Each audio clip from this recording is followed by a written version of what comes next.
Alright, hello and welcome everyone to the week 7 of the Serenity Gaming Springsplit Division 1 competition for our match between Eastern Wizards and Serenity Gaming. Topaz, I'm Kachka, and I will be joined tonight by Nightstar to bring you this series. Hello and welcome again. And I mean, it's week 7. We're winding down to the end of the season, and there's a little bit of a late season drama. There's an opening over at that first place spot there for Topaz to take. Definitely, Mouseplates, who were previously undefeated, have now dropped 2 series in a row, first losing to Topaz themselves in week 6, and then also I believe they have lost to Healervo this week, the game that was not streamed, and so the top of the division is standing wide open, and both of these teams, they are looking to claim at least the top to buy into the semis. Yeah, and it's not just getting that first place spot, as the side of Eastern Wizards, they're not as well set up, but they're still looking to climb the standings to make it into playoffs, to set themselves up for really good success in the bracket stage, as now we're finally starting up the game, getting into that pick and ban. Will be Eastern Wizards on the blue side, Topaz on the red side. So Eastern Wizards, they will have the privilege of the first pick. We will see what champion they decide to go towards, but I'm interested to look at the bans, because you could argue that the playstyles of the players generally across the board, with the only real big exception being the mid lane, are similar. The players are roughly playing the same kinds of champions, and so it will be interesting to see what will be targeted. Of course, Xerath, your standard ban against someone named King Xerath. Yeah, of course. That's going to be a pretty standard ban. And what I expect is you'll probably see 2 or maybe even 3 bans during this first phase directed at the opposing mid laner, just because you know that you're going to lose a couple champions in the mid lane. So if you don't return the favor, you might be forced into a really poor matchup. Yeah, and Irelia is a champion that I believe Legenden also... Yeah, he does play it. It can also be played by Bestamos in the top lane, so it makes sense to take it away. Jace as well. Some kind of flex picks ban coming in from Topaz, whereas Eastern Wizards, they're just targeting the comfort. We've seen Morgana from both Kings Arthur and Ahmed Ronaldo, and it's one of the champions you probably don't want to have them playing. Yeah, and then we have the final ban of Karthus, directed towards Genial. Karthus rising in priority, I feel like, just because of how many buffs he keeps getting, patch after patch, whether or not it's to the champion directly or, to some of the other things around him, like the runic echoes that we saw get heavily buffed in this patch. Right, but the Rek'Sai is open, and it is a pick that could be contested across this series, because both Genialniak and Lemon Monster King played quite excessively, at least in their solo queue, and it is a good competitive pick if you want to look for that early aggression. And Eastern Wizards, it was open, they get their hands on it, it will be locked in. Yeah, Rek'Sai, even though it has been taken down a little bit, still very incredibly powerful, especially when it comes to just trying to skirmish up against the opposing jungler, as we see the Draven locked in for Mikhail. And I really like this pick because it really signals that you want to play aggressive in that bot lane. Now they've definitely picked a direction. It's now up to them to build around that.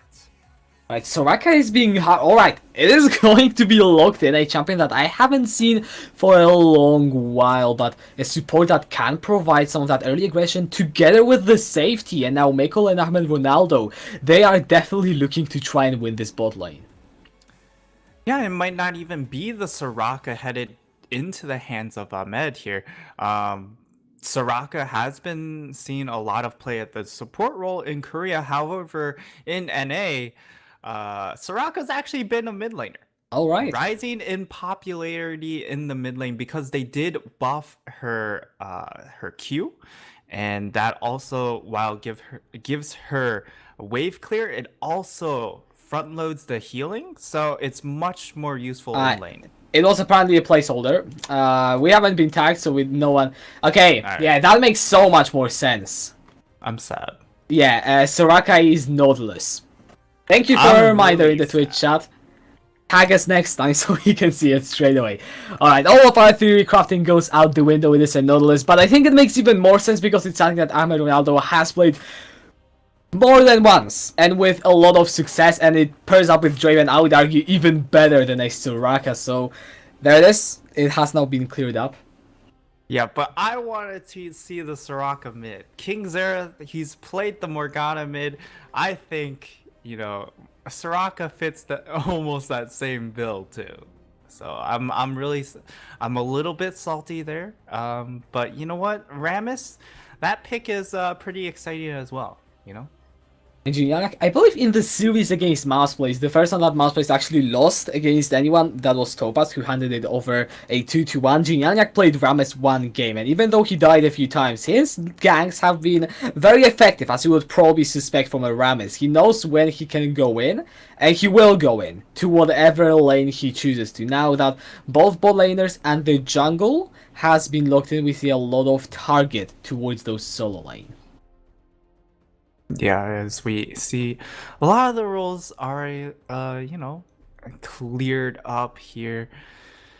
Zoe, Urgot, Aatrox. Some of these are going to be a little bit of flex picks, of course. So with the Urgot, Aatrox, and they're just strong champions. Not overpowered, I would say, but definitely strong. So you want to take out some of those strong blind picks as you wind down towards the end of the draft. And Nico, another flex pick, and also a target ban towards King Xerath. So if we're looking at King Xerath's champ pool now, it's either going to be something spicy or it might be something like Syndra.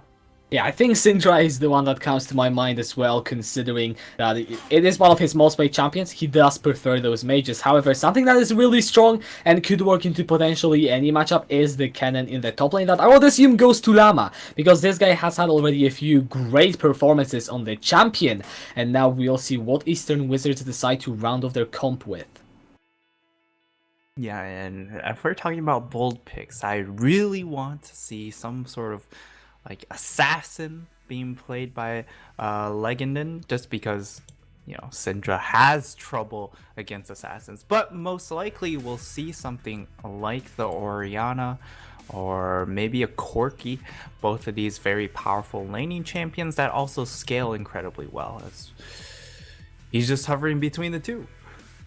Yeah, it is going to be Orianna in the end. So now with that, Eastern Wizards, they've got a very powerful team fighting composition.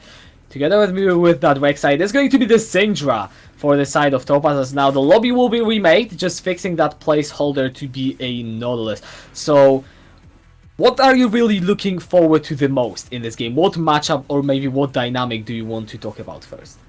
I would have been incredibly hyped if they did that quick pivot with the Nautilus throwing it into the mid lane against Orianna, because I do think Nautilus would have been a pretty good pick into the Orianna pick. But Orianna into Syndra is going to be a little bit of a farm fest. Of course, you're going to have a little more kill pressure as the Syndra, but mispositioning definitely means that you will die against an Orianna because of the shockwave capabilities and being able to lock people down when people roam over to your mid lane. With the jungle matchup though, having the Rek'Sai up against the Rammus, it does mean that Rammus is going to really aggressively look for these ganks, just because you're not going to outfarm a Rek'Sai and you're not going to outduel a Rek'Sai. So Genial is going to be really looking to A, scout ahead, or B, just blitz into lanes, whether or not it's lane ganks or just running through maybe even some wards. And there are some good lanes to gank for, right? You have the Nautilus Draven that you definitely want to get ahead. And then you have the Syndra, which, can set things up with a stun and a little bit in the top side as well for Kennen once Kennen hits 6, but it can be a little bit tricky to gank Vladimir, of course. Yeah, and this is also what I'm looking at for Eastern Wizards. They have a pretty strong team fighting with the Orianna, Vladimir, Zaya, and Rakan. Maybe Rek'Sai the only one that isn't purely team fight, but you can still make it work in those 5v5s. But the point that I'm trying to get to is there's a lot of safety built into the kits of the champions that Eastern Wizards are running, mainly looking at the Sanguine Pool for Behemoth Vladimir, as well as the Featherstorm for Sneezy Zaya. And if you look at Topaz, their comp is all about finding those picks, so I do like what Eastern Wizards have went for, in the fact that even if they get picked off, it doesn't necessarily mean they are going to lose. Yeah, and I do like both compositions because for Topaz, you have just an all-out aggression composition. They want to run at you, and they want to run at you non-stop. Draven wants to continue fighting. Nautilus wants to fight. Syndra, you know, a little bit less so, but Kennen and Rammus all looking for plays. Whereas on the side of Eastern Wizards, you do have a little bit more of a scaling composition. You have the Vladimir, the Orianna, the Zaya, so you have the crit marksman to go with 2 heavily scaling mages. So it's going to be that 25-30 minute mark that we're really looking for this composition from Eastern Wizards to turn things around. And for that early game bridge, it has to be all on the Rek'Sai. So Rek'Sai has to do so much work in this game. Alright, however, there is one matchup, it is on the Topaz, that I feel like we didn't really do enough justice. It is going to be the Draven for Mikkel. I believe that it has been banned away from him a lot of times. It is one of his most played champions, and it does suit the playstyle of Mikkel and Ahmed Ronaldo bot lane pretty damn well, because those guys, they love getting the early leads. Ahmed Ronaldo on a playmaker, if he can find the picks, especially in a Nautilus, then he will secure Mikkel those kills, and we all know what a snowballing Draven does. Yeah, and just as well, Nautilus, when he does get ahead, he can just continuously look for the hooks instead of really having to pay attention to, you know, some of his aftershock cooldowns. If you get some kills in this bottom lane, they will come at you over and over again, and that's going to be a ton of pressure. And that immediately might be a pressure point that Lemon Monster King wants to make sure doesn't occur. And so at this ball lane, what now I want to bring into is, well, actually the 3 versus 3s with the jungler. Because if you are Genialniak, yes, you've got plenty of lanes you can snowball, but if you look at that Draven, if you can get this specific guy ahead, then it could, I mean, very likely just secure you the win in this game 1. So I do expect quite a lot of action to be paid towards that bot side for both teams, for the very same reason. You want to be on the good side of the Draven. Oh yeah. If Draven falls behind, we've all seen what Draven does when he falls behind. Or maybe you might not even have seen the Draven because he kind of just disappears in the game if he just doesn't get to cash in on some stacks, or if he just doesn't have any stacks to actually cash in on. That will be a huge problem. But Draven still outputs a lot of damage, and against the Zaya, if Zaya isn't playing properly, doesn't have the items or, you know, the positioning there with the feathers, you're going to run into a lot of issues in the 1v1 against Draven. Definitely, and as we are slowly nearing to the end of this spectator deal, I just want to remind ourselves what these teams are really playing for. It is the week 7. Apart from this game, there are only 2 more series to be played. Both of these teams are comfortable in their playoff spots, though they are not yet mathematically confirmed. Therefore, getting a win here is still very useful, and not only that, Division 1 is starting to become very top heavy. The teams at the top are clustered together in terms of points, and it feels like in terms of skill as well. So if you can leave your mark on the opponent and say, we 2-0'd you, or we won against you in the regular season easily, then that is a huge boost when you go into that knockout stage. Yeah, not only in just the knockout stage, getting any extra points means that you can build that small little bit of edge against other teams in claiming that bye week there or top two finish. And that's what these teams would prefer to have, just because it does give you that extra week to prep. Sure, some teams do like being able to be battle tested, play a first round so you have in-game experience, transitioning and building that momentum into the semifinals. But it's a little bit different in an online setting versus a LAN setting where you do need to be adjusted to the actual stage. And online, you're going to be very comfortable sitting at home on your computer. So I feel like it's going to be less impactful. Um, Getting that first week game in, as we are into a quick pause. It should be, I assume it would be resolved relatively quickly. Yeah, it most definitely will. Of course, we are on the Summoner's Rift, as you can see, but not just yet in the game, as we're waiting for one of the players to connect. It happens, it always... I mean, it pretty much always is the case, for whatever reason, when I'm casting that there is some early game pause, but it doesn't really matter. Just looking through the runes, I don't think any major surprises. I think it is interesting to see Lethal Tempo on Zaya, whereas it's not a niche choice, it is something that you don't often see with the Fleet Footwork being preferred. Yeah, and I mean those two are the keystones that you're going to take onto the Zaya. You either go Lethal Temple to really take advantage of your late game scaling, or you go for the Fleet Footwork. And I do think I agree with you. While Lethal Temple is great towards the mid late game portions, which is where this composition really takes off, you're up against a Draven. It might help to get those small amounts of healing, even though they are small. It is much needed healing against a Draven, because one axe is going to hurt a lot. Yeah, it is. Just some,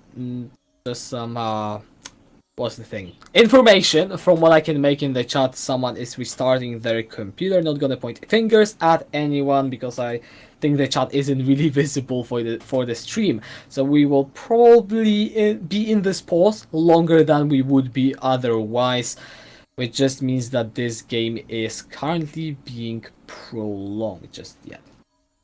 Yeah, and I guess we can just, take stock and talk about some of the stuff even more. We mentioned that Genial, he's going to have to find his effectiveness.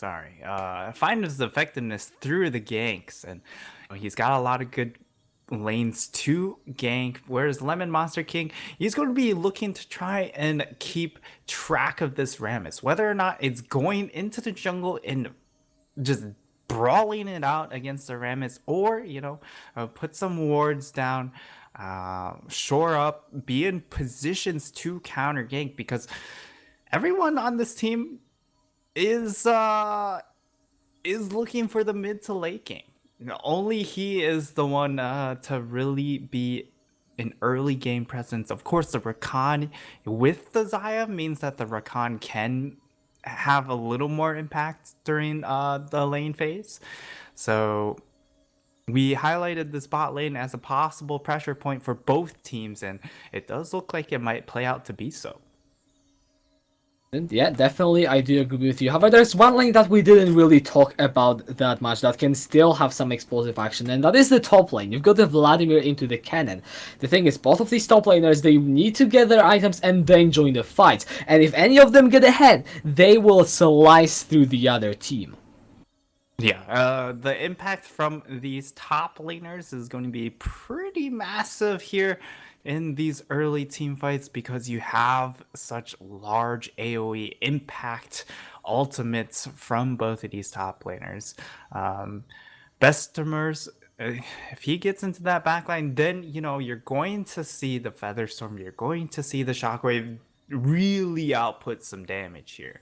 Your first ult as the Orianna, as the Zaya, might not necessarily have that same impact as your 4/5 item Oriana Zaya, but in combination, in tandem with the Vladimir ultimate, the Hemoplague, you are going to shore up some of those weaknesses with that extra, I believe, 8% damage increase or something like that. Or wait, Hold on. 10%. Yeah, 10%. So it is a pretty good damage boost. You can even think of it as, you know, having a temporary infernal buff there. So that is very helpful. Whereas the cannon, he can be a little more independent. He's all about just getting a large multi-man ultimate, because he also stuns them, locks them down, and that can set things up for the rest of his team to succeed. But are we are getting close? Maybe we're getting close. How's your day going? It's going fine. I would love to cast some League of Legends on top of that. So, you know. You know, League it of is... Legends is just waiting. It's yeah, it is. It is the waiting game, but I believe there has been a reconnect, so we should be going in pretty soon. It is also getting pretty hot where I live right now. I mean, it is only 22 Celsius, so it's not super hot, but yeah. Yeah, it's actually been a little bit of an up and down weather-wise over here in America. At least in Minnesota here, I believe it was like 8 degrees Celsius just the past 2-3 days, and then 5 days ago we were at 23°C. So, you know, Okay. it was a very quick turnaround. I'm like, what happened to the weather? Woo. Yeah. Well, I don't think the weather matters anymore, because the teams are finally ready. Just your casual 6 minutes of pause before the game, and we are going to go. Oh! Yep. And I mean, okay, Syndra headed back to base. That's going to be unfortunate. I'm really confused there. Did we lose Kachka? I'm really confused on what's going on. Did Kachka die on me? Oh, yep. All right, Kachka died out. So for the time being, it's going to be just a little bit of a solo cast here coming out from myself. We've got that 5-man fan coming out from both teams, Eastern Wizards. You know, they're posturing a little bit more forward on the top side, but you know, all's well ends well. Everyone just kind of wants their own little space there. Ooh, nice little poke there. We do see the Comet coming out from the Syndra, so looking to brawl it out more so in the lane phase instead of taking the phase rush to kite things out. I think both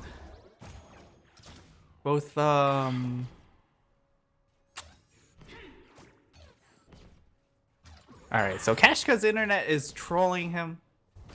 He's gonna be trying to get back into it as soon as he can. But I do think, you know, either Keystone from King's Earth would have worked out. You're going to find impact with both. Phase Rush are going to be useful in trying to get away from the scary Vladimir and the Rek'Sai. And Comet, well, it does mean that you can brawl it out against this airy Oriana. And yeah, so both of the junglers started out onto their red side. Ooh, a nice little stun coming in from Xerath is going to find himself some good chip damage. But with both of these mid laners taking Corrupting Potion, it might just end up being a big farm fiesta. Or siesta? Yeah. Ooh, nice little hook landing. It is a level 2 to level 1. And Mikhail's going to find a good amount of damage there, but Lemon Monster King is in this bot side area. He is in perfect position. He's just going to be there to try and, you know, scare him off a bit. And whoo, King Xerath putting out the big deeps onto Legendin. And now we might see a little bit of action coming into that mid lane, but a key vision plant is going to spot out the jungler of Eastern Wizards. So a very nice move coming out from Genial. And we're just going to put some pressure down onto... Oh, wait. Hello? That mid lane is going very sour for Legenden. He is most likely going to have to look for a back here. King Xerath doesn't have much mana, but he does have a biscuit, and that will refill his mana bar.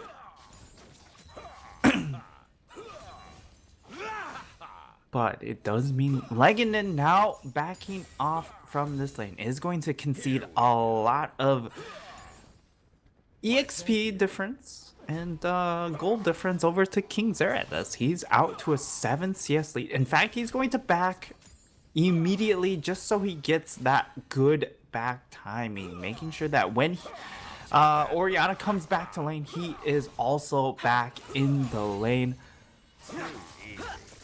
And we see a good response coming in from this bot lane as well. They see their mid lane go for that reset. They're immediately shoving in as fast as possible to get that extra little vision coverage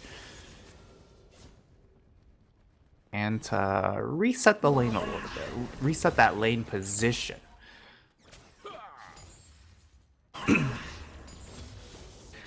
But it's going a little bit of a slow going here in the jungle, or in this game in general, as both junglers are looking to farm things up here. They are both level 4.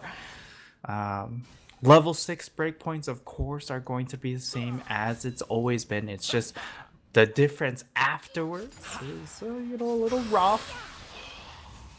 Ooh, nice though. Llama throwing down some good damage up in the top side. It's going to be traded out by Bestemers. And really, we're just waiting for the jungle action to start things going. But if we're talking about what benefits what? Ooh, here comes a gank into the mid lane. Legenden is going to get taunted on up, but it is going to be that cleanse to save him here. Mikhail's just charging forward, throwing down as much damage as possible. It might get counter ganked here. Lemon Monster King is going to get locked down, and here comes the counter gank coming in from Genial. Goes in for the flash, goes in for the taunt, gets the first blood for his AD carry, and the AD carry doesn't get the second one. Mikhail unable to cash in twice, but getting one is more than enough to get things going for this Draven.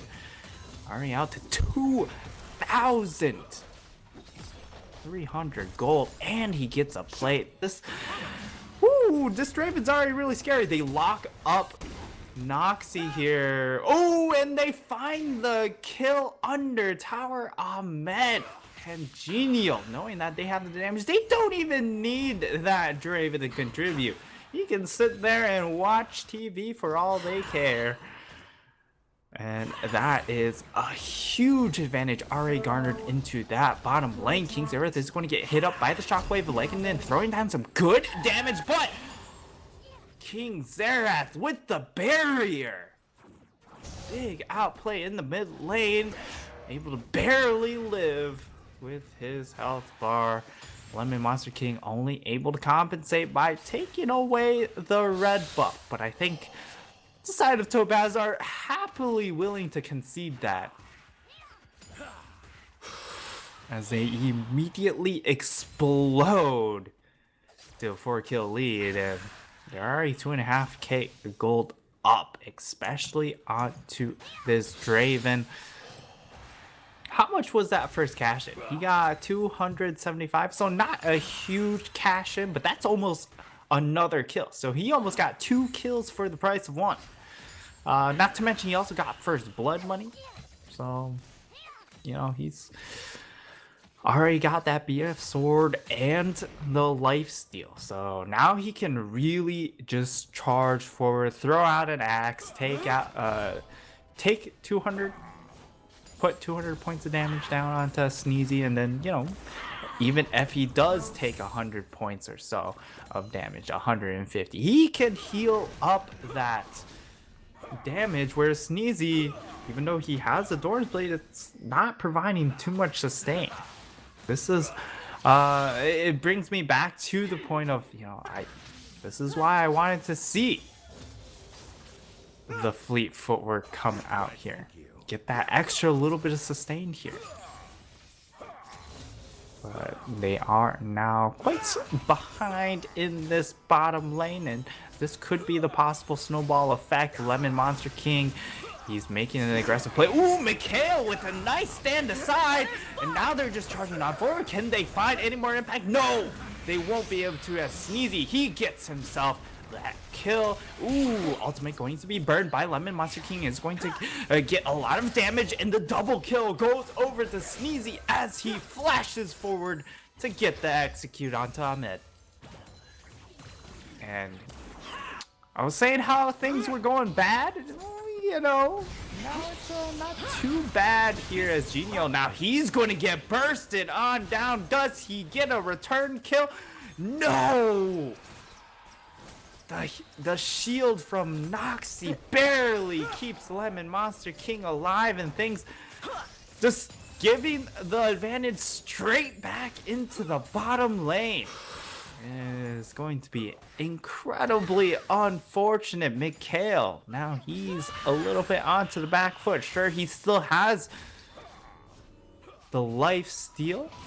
Ooh, Ahmed wants to go for the play, is going to throw down the ignite and the hook, and not quite able to get the finish, but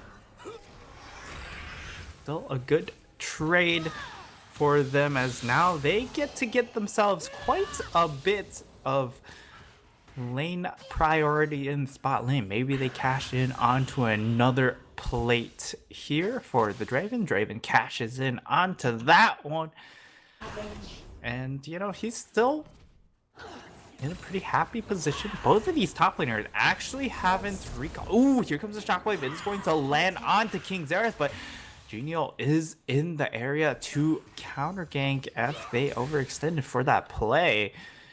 And they're going to be very happy with the flash being burned up by King Xerath. And yeah. However, things not very fun at all in this mid lane. Out to a 25 CS deficit for Legendin. That's accumulated into a 1,000 gold difference for this Syndra. Even bot lane. Ooh, Mikhail's actually still out to a lead. Here comes the gank coming in. Genio is going to flash for it, find the taunt. They find the lockdown onto Sneezy. Here comes the ultimate coming in.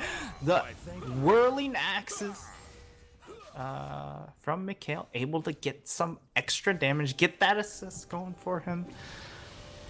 Wait, that's the spinning axe. Whirling death. I combined his Q and his ultimate. Unfortunate. Did they fail the ward? No.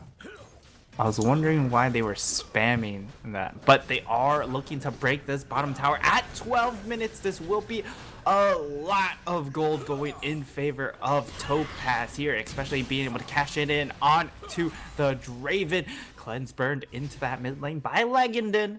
After a very nice stun landing in from King Xerath, is going to throw down the ward over the wall. Will be able to spot out Lemon Monster King and keep himself safe. Has to play incredibly safe here. And top lane still continuing to be that farm fast. Llama can go for an aggressive play here. He has an advantage and he cashes in on that item advantage. Yeah, best settlers, not a good idea to stay there without buying anything, and now King Serenity is going to be running into trouble. He finds himself out of position, and he just gets blasted. Lemon Monster King able to find himself that kill there, but they are giving up advantages into the side lanes. Mikhail able to break that bottom tower means that he's out to a very large gold advantage. Has 900 gold lead. Coming up onto 1,000, and then in this top lane you also have 1,000 gold lead, so advantages in these side lanes are not negligible. And even in the mid lane where you found that kill onto King Xerath, King Xerath is still doing incredibly great for him, as the Inferno Dragon is getting started out here. They will not contest, and that's a fair point. There's no need. You weren't quite in position. You didn't have the ultimate onto Llama. So even if you bring in a teleport, it's not going to be a very effective teleport.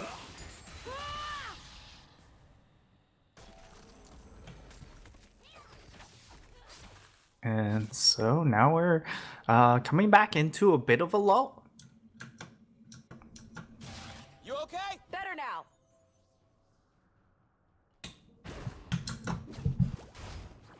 We're waiting for that next play, and I mean, reflecting on whether or not it was a good idea to contest that Inferno.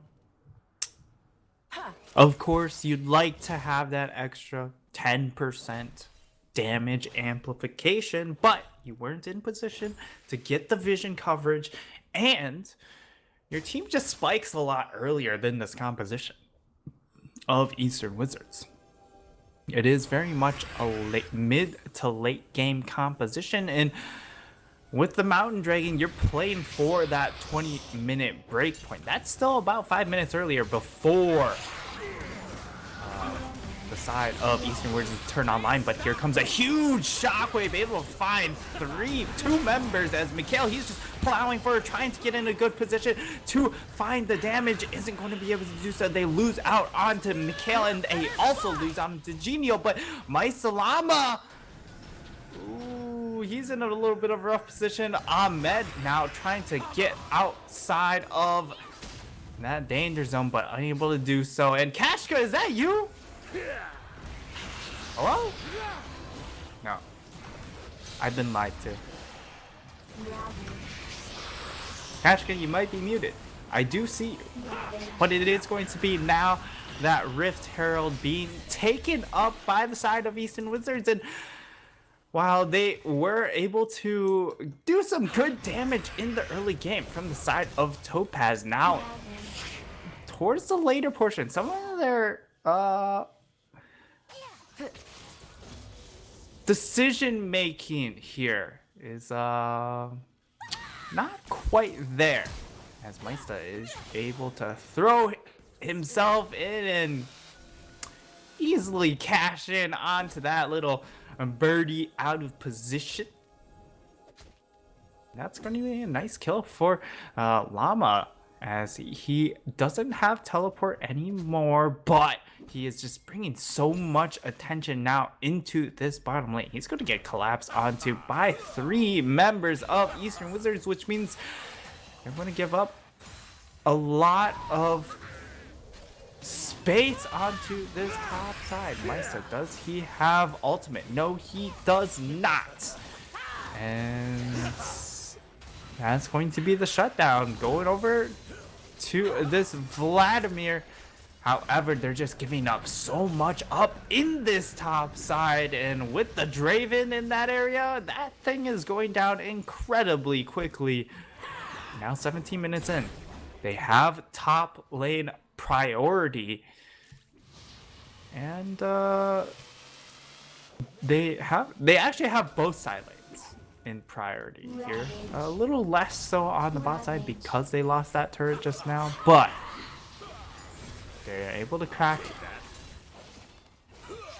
both the outers in these side lanes, and more importantly, they crack the tier 2 in that top side. If they break this mid lane tower, just gives them so much positioning moving towards that Baron time. in 2 minutes. That's the break point for the team of Topaz. That's where they really want to gain control of this game. If they aren't able to get that early Baron pick, things just gets incredibly harder.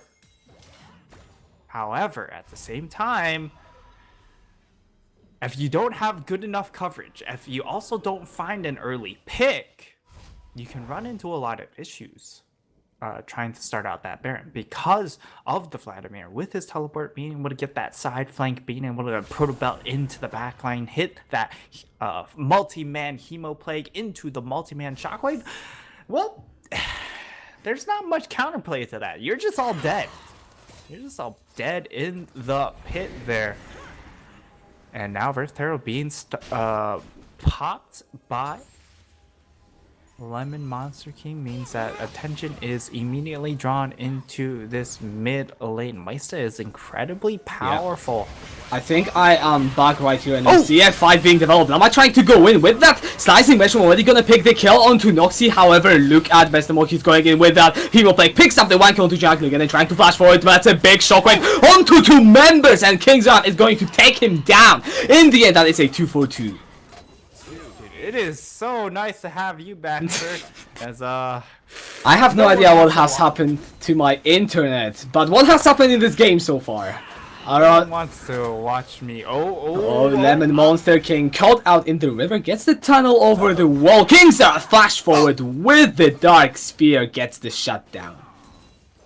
Yeah, he's not letting that one get away from him there, and that might be important in trying to cash in onto either this mid lane tower or even to this mountain dragon. I think they're going to try and do both here. They're going to get that mid lane tower, and now they're going to just run straight for the dragon here with the side of Eastern Wizards without any jungler for 12 seconds. This is going to be a really great bonus for them with Baron also coming up right now. And Draven, maybe not the AD carry that has the most damage to that objective, but with double mountains, I'm pretty sure that problem disappears, at least for the time being. And now 20 minutes in, we do see Topaz with a goal lead. Can you just introduce me to what actually did I go in? Because I had absolutely no internet for the last 20 minutes, so I don't even know what was happening. Yeah, well, a lot of stuff did happen. So it started out with a double kill in the bot lane for First Blood. You got Mikhail able to cash in on to a First Blood, in fact. So he got that advantage, and you thought, oh, this game's pretty over. But then Eastern Wizards, they came down with a gank of their own, and they were able to, get the revenge kill. And in fact, even though Mikhail got the First Blood, Sneezy was able to cash in with 2 kills right after. And then it's just been a little bit of back and forth. There was a play up in the top side where the side of Topaz, they found a fight they wanted to take, but they were kind of all over the place in their positioning, and Eastern Wizards were able to turn that around. They were also able to cash in onto the Rift Herald. And that's when you thought that Eastern Wizards, with some of the macro decisions, maybe would be able to turn this game around with their later scaling comp.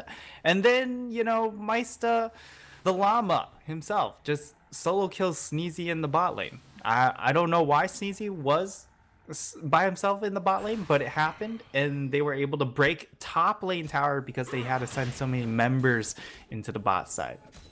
And that's a little bit of short recap.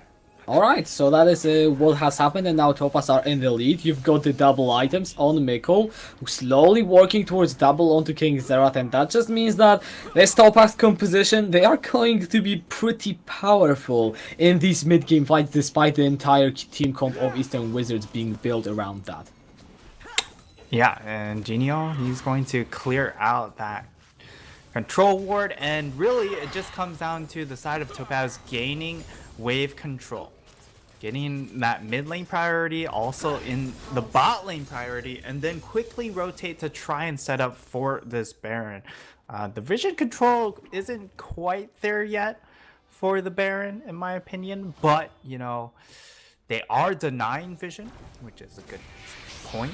And with double mountain, they really need to look for this Baron play. Otherwise, they are going to get outscaled.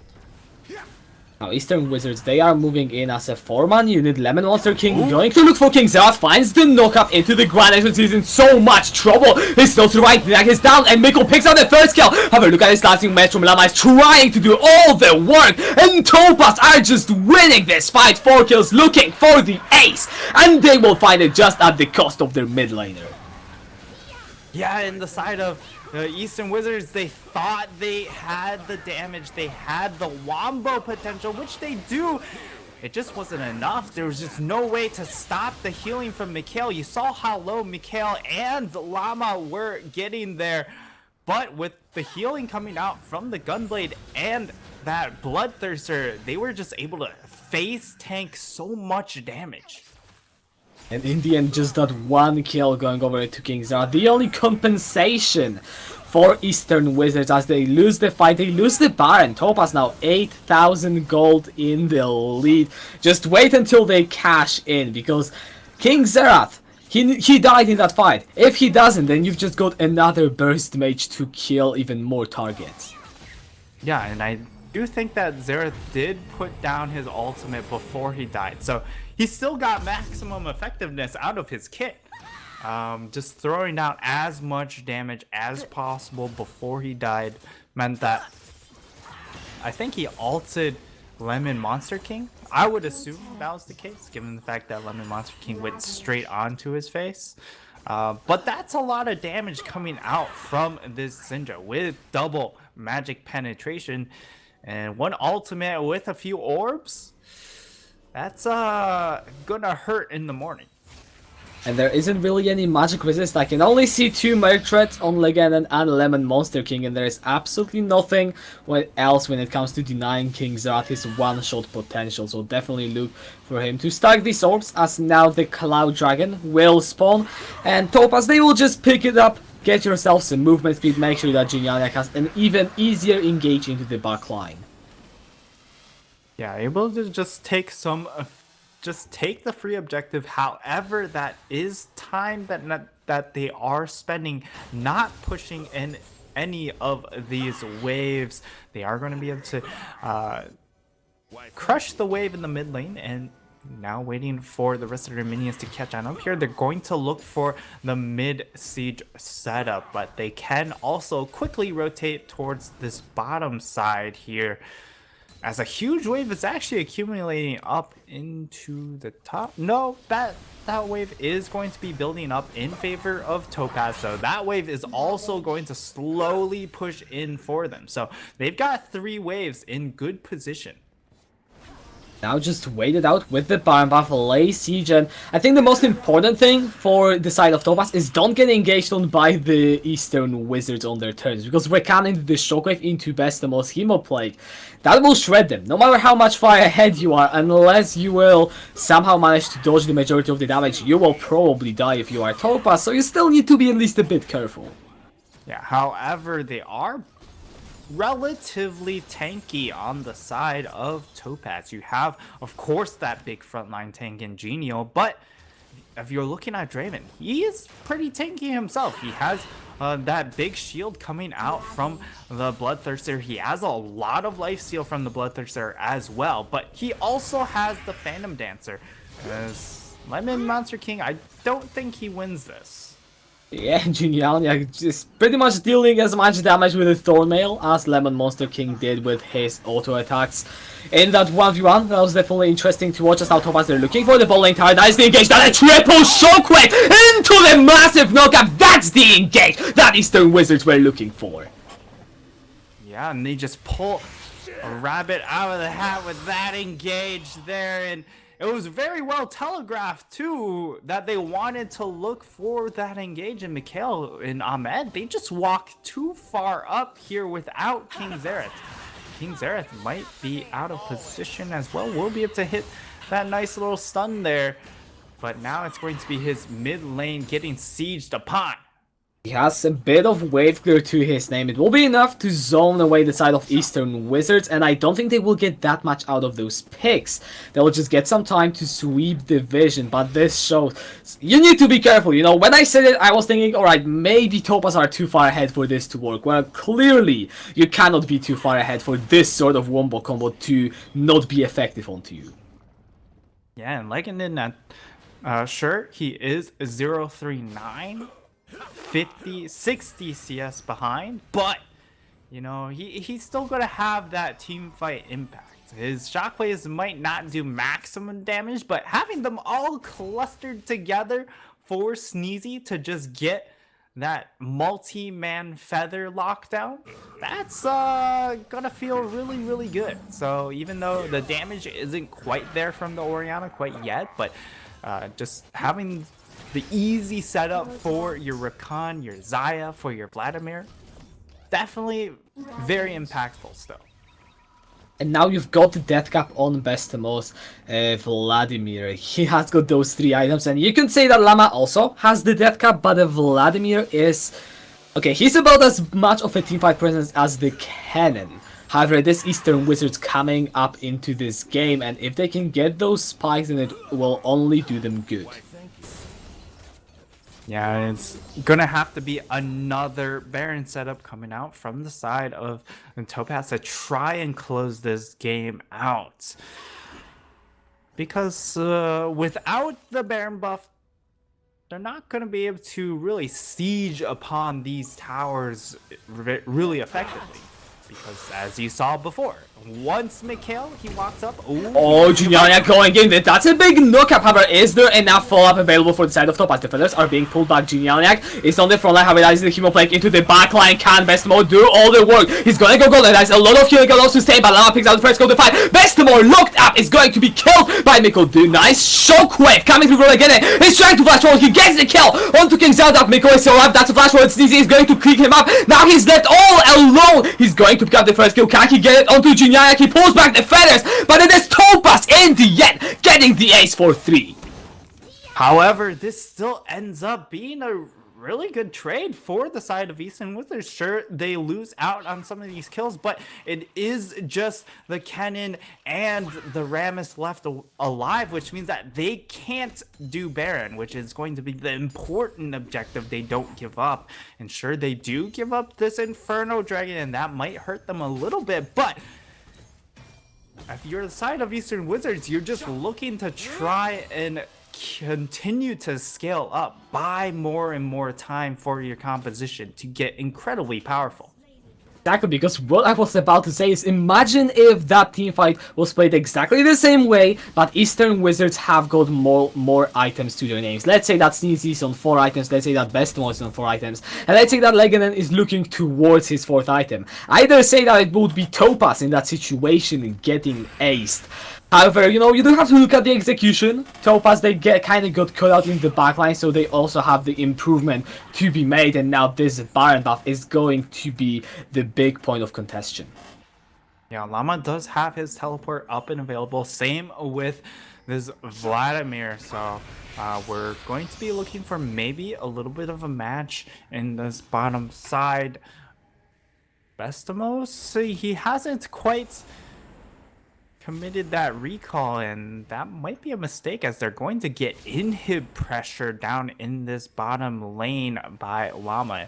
So once that pulls attention down to this bottom lane, that's when you're going to see the play being made by Topaz. Yeah, the Featherstorm has been already forced from Sneezy. Good pressure from Genialniak. No safety net available for the AD carry of Eastern Wizards, and look at how much pressure it gives Topaz. They're just able to place in their wards, and they don't even need to worry. Yeah, now for the side of Eastern Wizards, they have to play incredibly safe, at least on Sneezy, just to at least wait things out. Wait for his Featherstorm to come back online. Otherwise, he's just going to get obliterated by this cannon. There's no way for him to escape. And Genial, he just does so much work onto the Xayah pick with that Thorn Mail. And, you know, the side of Topaz, they don't really care. Yeah, that is a 2-man Baron. That is going to be a 2-man Baron. Genialniak Mikkel securing that one. 4-item Draven. A Rammus with 300 armor, that's without all the buffs he's getting with his W, is definitely more than enough to tank this objective. And Topaz, they got their gold lead back up, they have got their Baron, the base is broken up in the bot lane. Now they will be looking to close the game out. Yeah, they're going to be looking to finish things off, put the last nail into the coffin here, and hopefully they don't get caught out. They have to play incredibly well around this Baron. Just play around the cannon. There's no need to walk up. Guys, just play it safe here. Llama, he is actually doing a lot of work in this bottom lane. Bestemers, I feel like if he pulls the trigger, he can go for the kill, but the issue is he would have to invest that Hemo Plague to do so, and they might just end up losing out in the rest of the fight afterwards. Yeah, now Topaz picking up 2 inhibs, both top and bot lane. They now will recall, probably spend some gold or go for the reset and into the mid lane. There's absolutely nothing stopping them from knocking down the 3rd and final inhib. Still plenty of time on this Baron buff, and Eastern Wizard, they will have to pull the trigger sooner rather than later. Yeah, and I mean with Genio, he's kind of doing his own little thing there, just trying to draw attention away from the minions and just let the minions do the work, because that's all they need to do. Yeah, they inhibit. You saw what happened with Mikhail and Ahmed when they walked up a little bit too far there, and this time I think they've learned their lesson, because they really have not walked up to the turrets and just let the cannon minion do its job. And the inhibitor is exposed. Lemon Monster King on the sidelines looking for potential openings, but Topaz, they just knocked down this 3rd and final inhib, getting that big objective. They still have got the Baron buff, and Eastern Wizards, they will be choked out of this game if they don't do anything soon, as Topaz are looking to chunk down those Nexus towers. Yeah, and they have super minions starting to pour in from the top and bottom side, and they can empower these and they can look for the end. Yeah, Eastern Wizards, they will have to do something. Flash is available on Nox. You've got that long range engage, but the first tower is going to fall, and Sneezy, look at his HP. Yeah, he is so low. He needs to go into the base. The minions are pouring into that last remaining Nexus towers. They've got ultimate. Eastern Wizards, it is now or never. They need to find the engage. Nox pops guilty. He's going into the backline, followed by Bestamo. Have a Llama slicing Meshmo onto Legend. He's gonna get both cards, and Bestamo cannot do a thing. Llama with a double kill, and Eastern Wizards are aced clean in their base, and Topaz take the game 1. Yeah, and it just took too long for the side of Eastern Wizards to pull the trigger at the very end. They just slowly bled out onto everything, and when they finally pulled the trigger, it was into massive amounts of waves. It felt like they were just fighting more against the minions than champions, and Llama, the zoning on this man, it's just incredible, the amount of effectiveness he got with that cannon pick, and whoo, what a game number 1. Definitely great performance from the side of Topaz. You talked about Llama on the cannon creating all the zones, but the team overall just stepping up. And even though the Eastern Wizards have found a couple of fights in their favor, it wasn't enough. And with that, Topaz, they will have the game 1 in their pockets. Yeah, and game number 1 going over in favor of them. They're looking really, really good. Ever since we saw them play up against Mouse Plays, it just feels like this team just keeps getting better and better. Topaz definitely showing what they can do, but with that, we'll throw it over to the short break, so stay tuned to see if Eastern Wizards will fight back or if Topaz will secure yet another 2-0 on the road to the top of Division 1. We will catch you right back.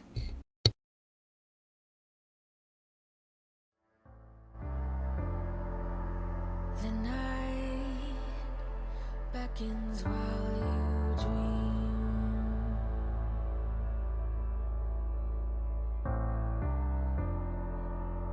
Alive never lives in peace.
want a dose of this right now it's KD8 I'm a goddess with a blaze 소리처럼 내 이름 믿지 못하게 loud loud loud loud I could take you to the top 절대 멈추지 못해 내가 끝내주는 bad gal gal gal And when I started talk that oh you know how to react I'm a picture perfect face with the wild in my veins you can hear it in my growl growl growl growl So keep your eyes on me now 무엇을 보든 좋아할 거야 다 할 수 없는 래퍼 나와 되길 원한 늘 확신해 We got it all in our hands now So can you handle what we're all about What's so tough? Let's get it, show you up Can you feel the rush now?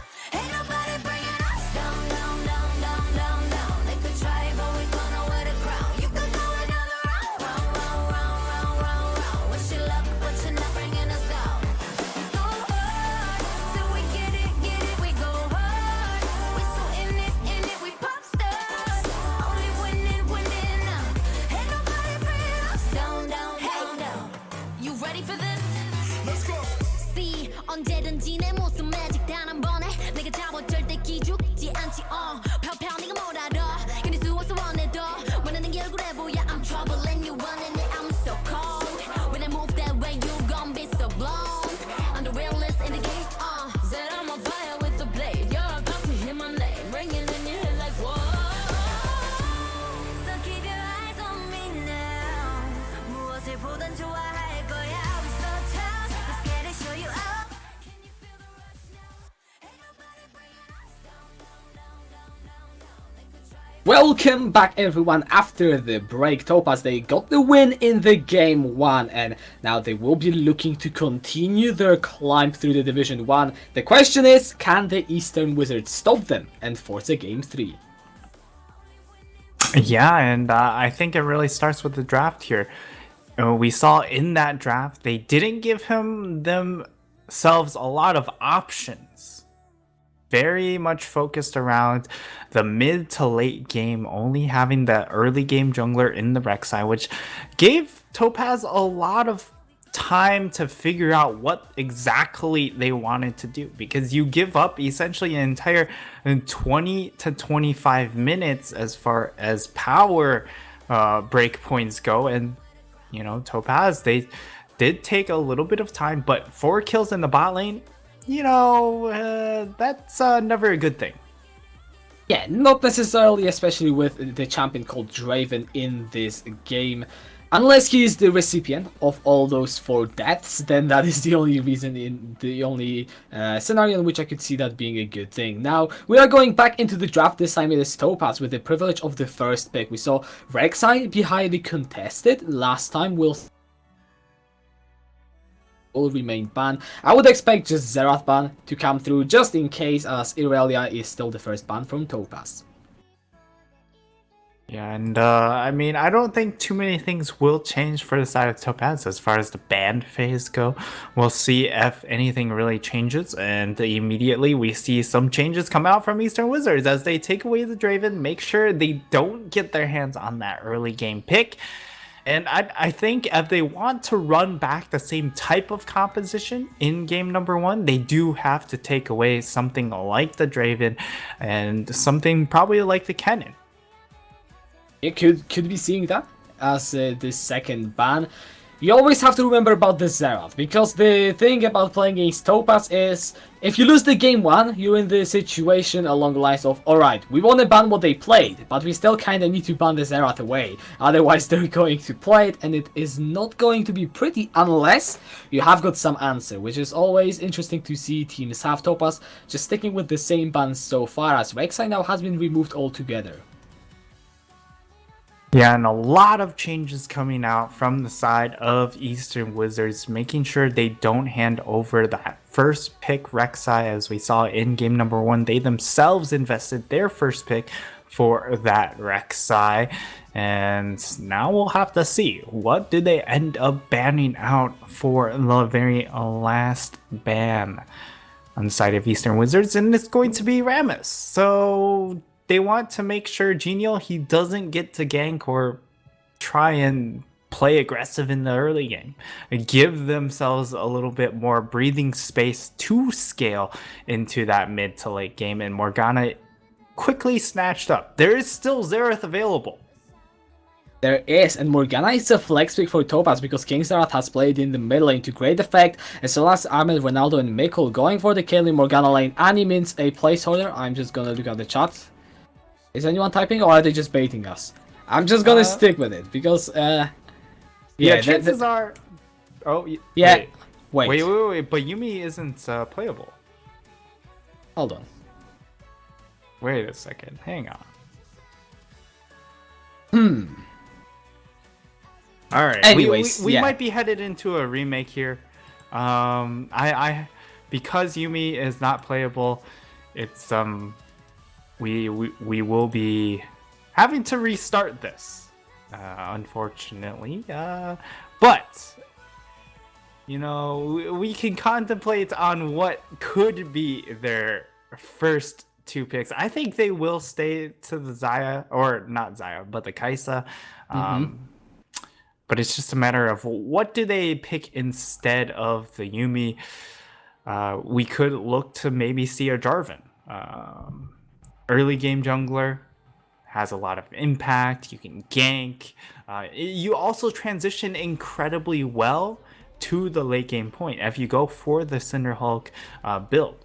And there's just so much more flexibility with the J4 over something like the Rek'Sai. When they picked the Rek'Sai, it felt like it was more of a denial pick for their composition. Because if you imagine a scenario, when you hit that 25-30 minute points of a Jarvan front line with the Cinderhulk, with the Stone Plate, versus a Rek'Sai with, Black Cleaver Warrior, the difference in that composition is enormous. And maybe that might be the adjustment that the coach has realized going into this game number 2. Yeah, alright, we should be starting. Hopefully the draft, I believe the bans have been agreed to be the same, and if the bans are the same, then even if the Morgana wasn't agreed upon to be the same pick, I would assume it is still going to be the Morgana, since it makes so much sense for the Topaz. So we're just going to be running through that, and we'll see what they will pick. Do you wanna still pick this support for the bot lane to go together with Kai'Sa, or do you maybe want to switch up the roles if you are Eastern Wizards right now? Yeah, and that's the real question here. And I mean, I assume they also get the option of redoing that entire first round. So they might not even settle on to the Kai'Sa. And maybe if they want something more aggressive for the bot lane, something like the Lucian might be a good pick there. Just being able to dash forward, put a lot of pressure onto the AD carry of Mikhail and Ahmed. That might be the option here, but it will, I assume, be the same bans. And now we'll see if anything starts to change up. Morgana still the first pick. We mentioned it earlier. Xerath does play it as well as Ahmed. And if you're looking for an aggressive AD carry, Morgana is a very good pick. Either way, because you can just rush forward on something like the Lucian to continuously put down the damage, while you have Morgana's shield to prevent any CC abilities from coming down onto you. Alright, we are going to see a Nami, so the Enchanter supports. Is it back to the sensor? I sure hope it is not, at least meta-wise, but we are going to see that duo. I'm really going to look forward to that, because it is so strong at level 6, and when you can get the 2v2, alright, Karthus was open, and Jinyanya gets his hands on it. And they leave Karthus available, and Genial, if you do that, he's plenty happy with farming things out. He can gank all 5 lanes too, so, you can, sometimes you can only gank once every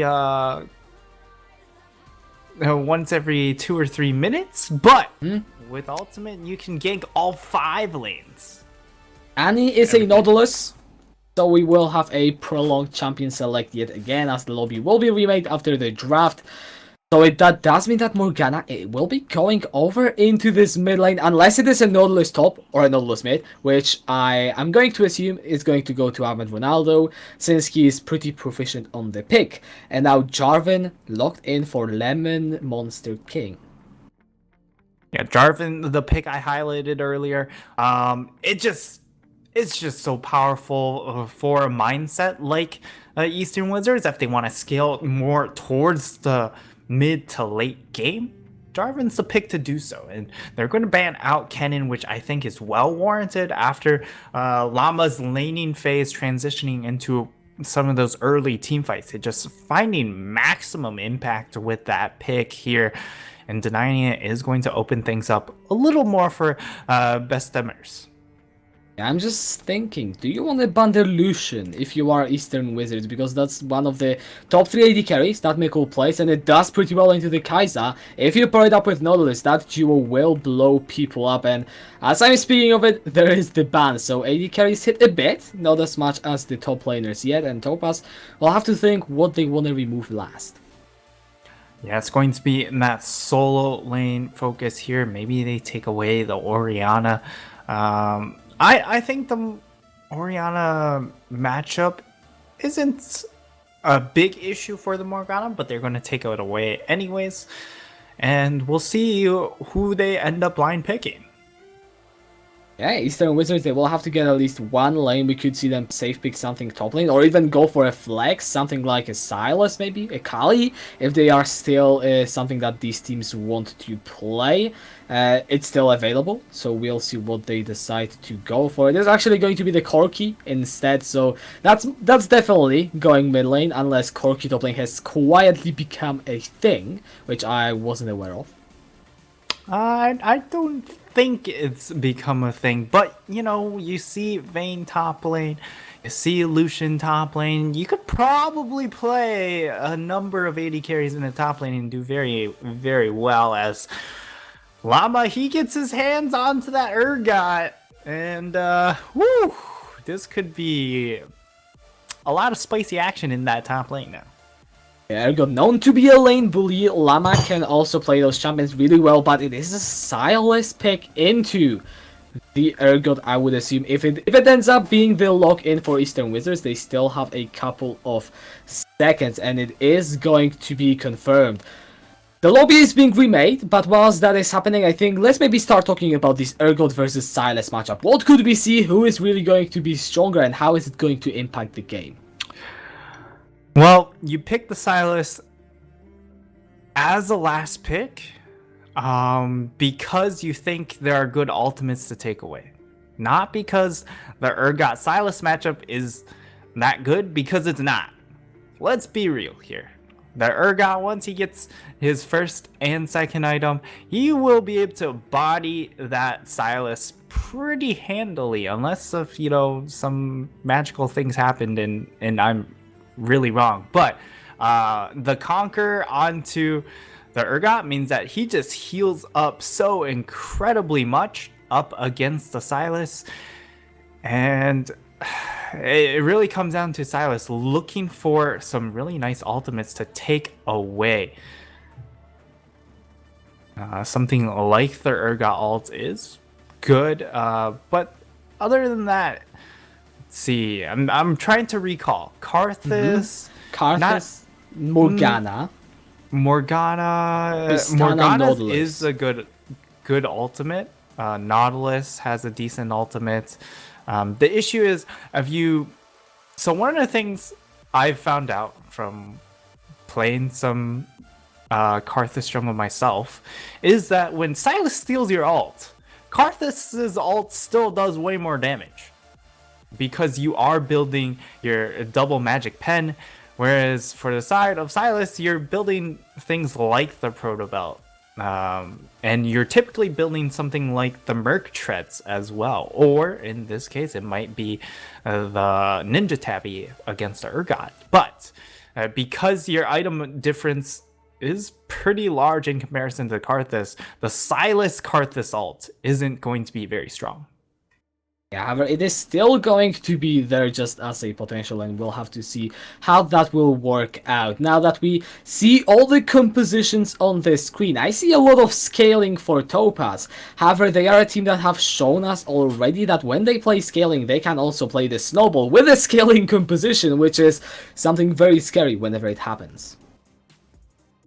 Yeah, and I do think this is a better scaling composition, a little more balance, because Corki does very well in the lane phase. Jarvan, of course, also has a lot of early game pressure. And when you draft an Enchantress bot lane, such as the Nami, there is going to be more kill threat from the Nautilus, if you are able to play incredibly safe, you have a lot of lane pressure with the Nami Kaisa over the Nautilus Tristana. Yeah, so definitely we'll have to pay our attention to that, as man, those remade lobbies are really getting long into into the time in which we are waiting for this game. However, King Zarth is back on the Morgana, and I know that you definitely have a fond memory of him playing it last time, where his bindings were pretty much homing missiles, and he was just able to go around the mid game and find the kills everywhere for his team. Yeah, and King Zareth, incredibly powerful onto the Morgana. Just, it feels like when he plays at mid lane, he just doesn't lose. However, some of the issues that come up is when he tries to utilize his mid lane priority. He doesn't necessarily utilize it. He has the wave pushed up, but doesn't always look to roam to other lanes. However, combined with a jungler like Karthus, it means that he doesn't necessarily have to force those plays. With something like a Rek'Sai, if you don't roam with your Rek'Sai to look for early action, you're kind of trolling. But with the Karthus, if he doesn't utilize his wave priority to the fullest potential, that's okay, because that duo still scales incredibly well.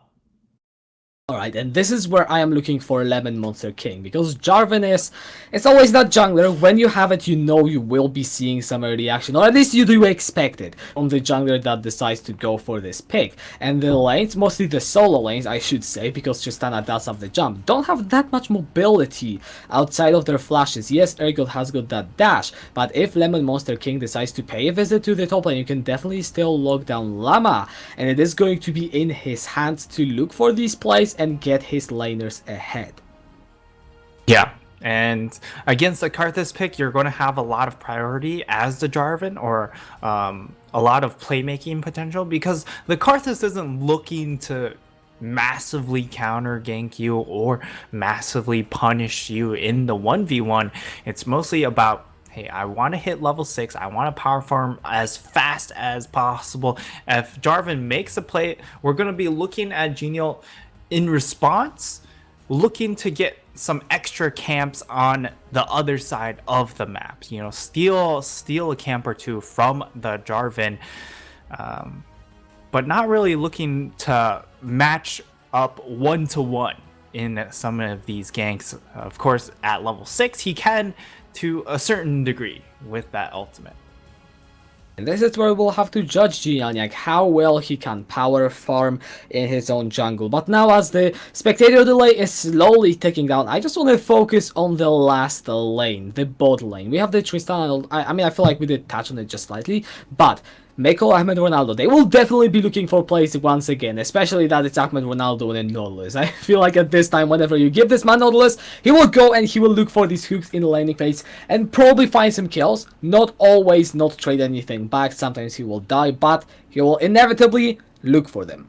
And then you've got the Kaiser Nami, the duo that is also decent in the 2 versus 2, but doesn't have nearly as much CC. But the point is, if either Kaiser or Tristana get massively ahead of their counterparts, they will be pretty much running away with the entire mid game. Yeah, and there's some scary prospects here for both of these teams.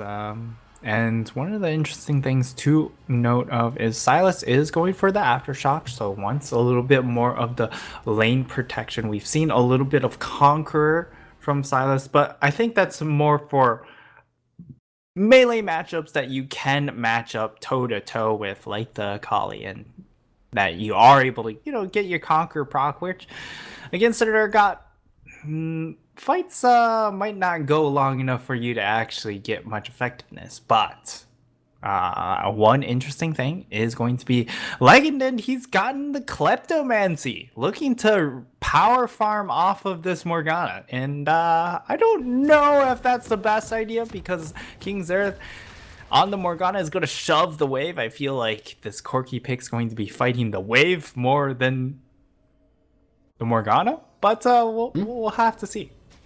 Yeah, we will, and if it works, it's just gonna get you earlier to those power spikes. Because Corki and Triforce, it's an old story in League of Legends. Whenever you hit that item, you become so much stronger, and so it has the potential. Whether it will work, we'll have to see. Yes, we are in the Rift this time without any pauses. Fingers crossed, my internet doesn't go out this time. So far, so good, and yeah, we're just going to observe these teams fighting for some early vision. Yeah, Lincoln's posturing pretty aggressively, but he doesn't actually have a ward, so he won't be able to get anything actually out of that pressure, and he'll actually recall here. He will be able to make it back into the lane, and it does take about 20. Okay. I was gonna say it does take about 20 seconds to get back to the mid lane, but right now it's going to take even longer, because we're headed to another pause. And now the prophecy has been fulfilled. Now we just need Kachka's internet to not end. Hopefully. You see, the thing is, it never used to happen, but now it's the second day in a row where it just randomly goes out around the evening. I'll have to sort it out, because that's usually when the casts are, and it's kind of a bad timing. Yeah, it's pretty unlucky. Might need to check for some of those wires. Maybe the wire connections aren't quite there, but I don't know. Well, what else is there to talk about?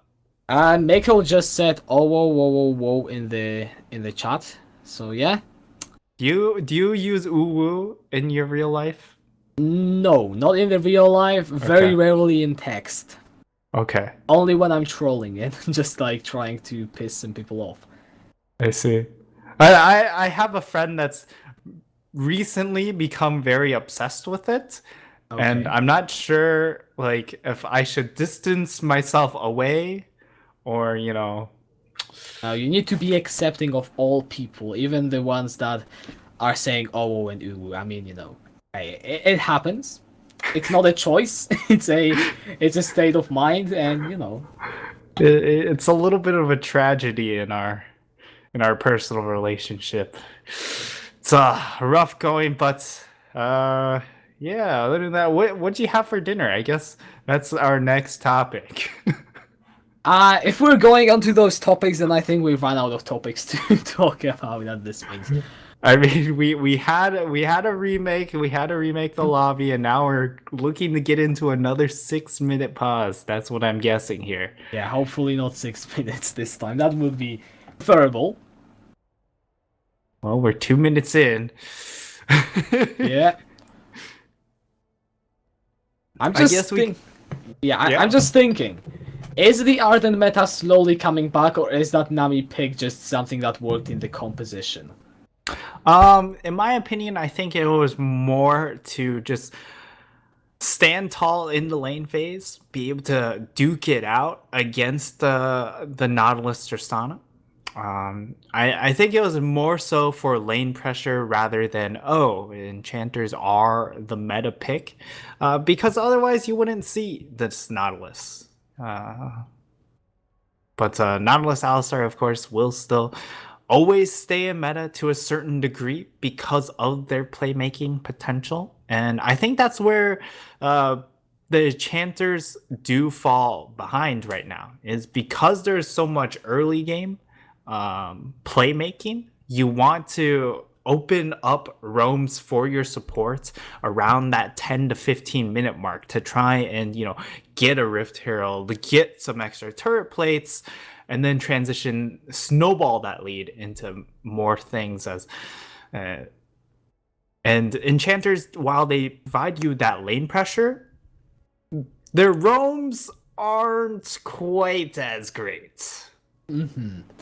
Definitely not. From all the Danish I can understand. I heard Ronaldo asked Legend why does he have kleptomancy. The thing is, Noxy just seconded that question. Alright, nah, I'm not gonna translate this much Danish.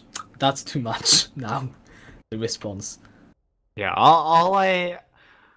all the Danish I understand is the English that they're using. Yes. So I understand aftershock. Aftershock means aftershock. Coach means coach. Yep. And support means support. Yeah. So that's the maximum amount of Danish I know, which is not Danish at all. Yeah, I can understand the words why.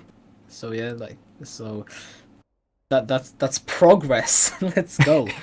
It's a hard language, and the players are also just having some fun in the chat as we're waiting, slowly approaching the 5th minute of the pause. Yeah. All right. Yeah. 6 minutes over under. I'm gonna go over. All right. For the sake of our sanity, I'll have to take under. Yes. Well, 1 minute. Oh no, not like this. Oh wait, they are confirming ready. No, I might have picked the wrong side. Quick! There's only 50 seconds. Start it up. Yeah.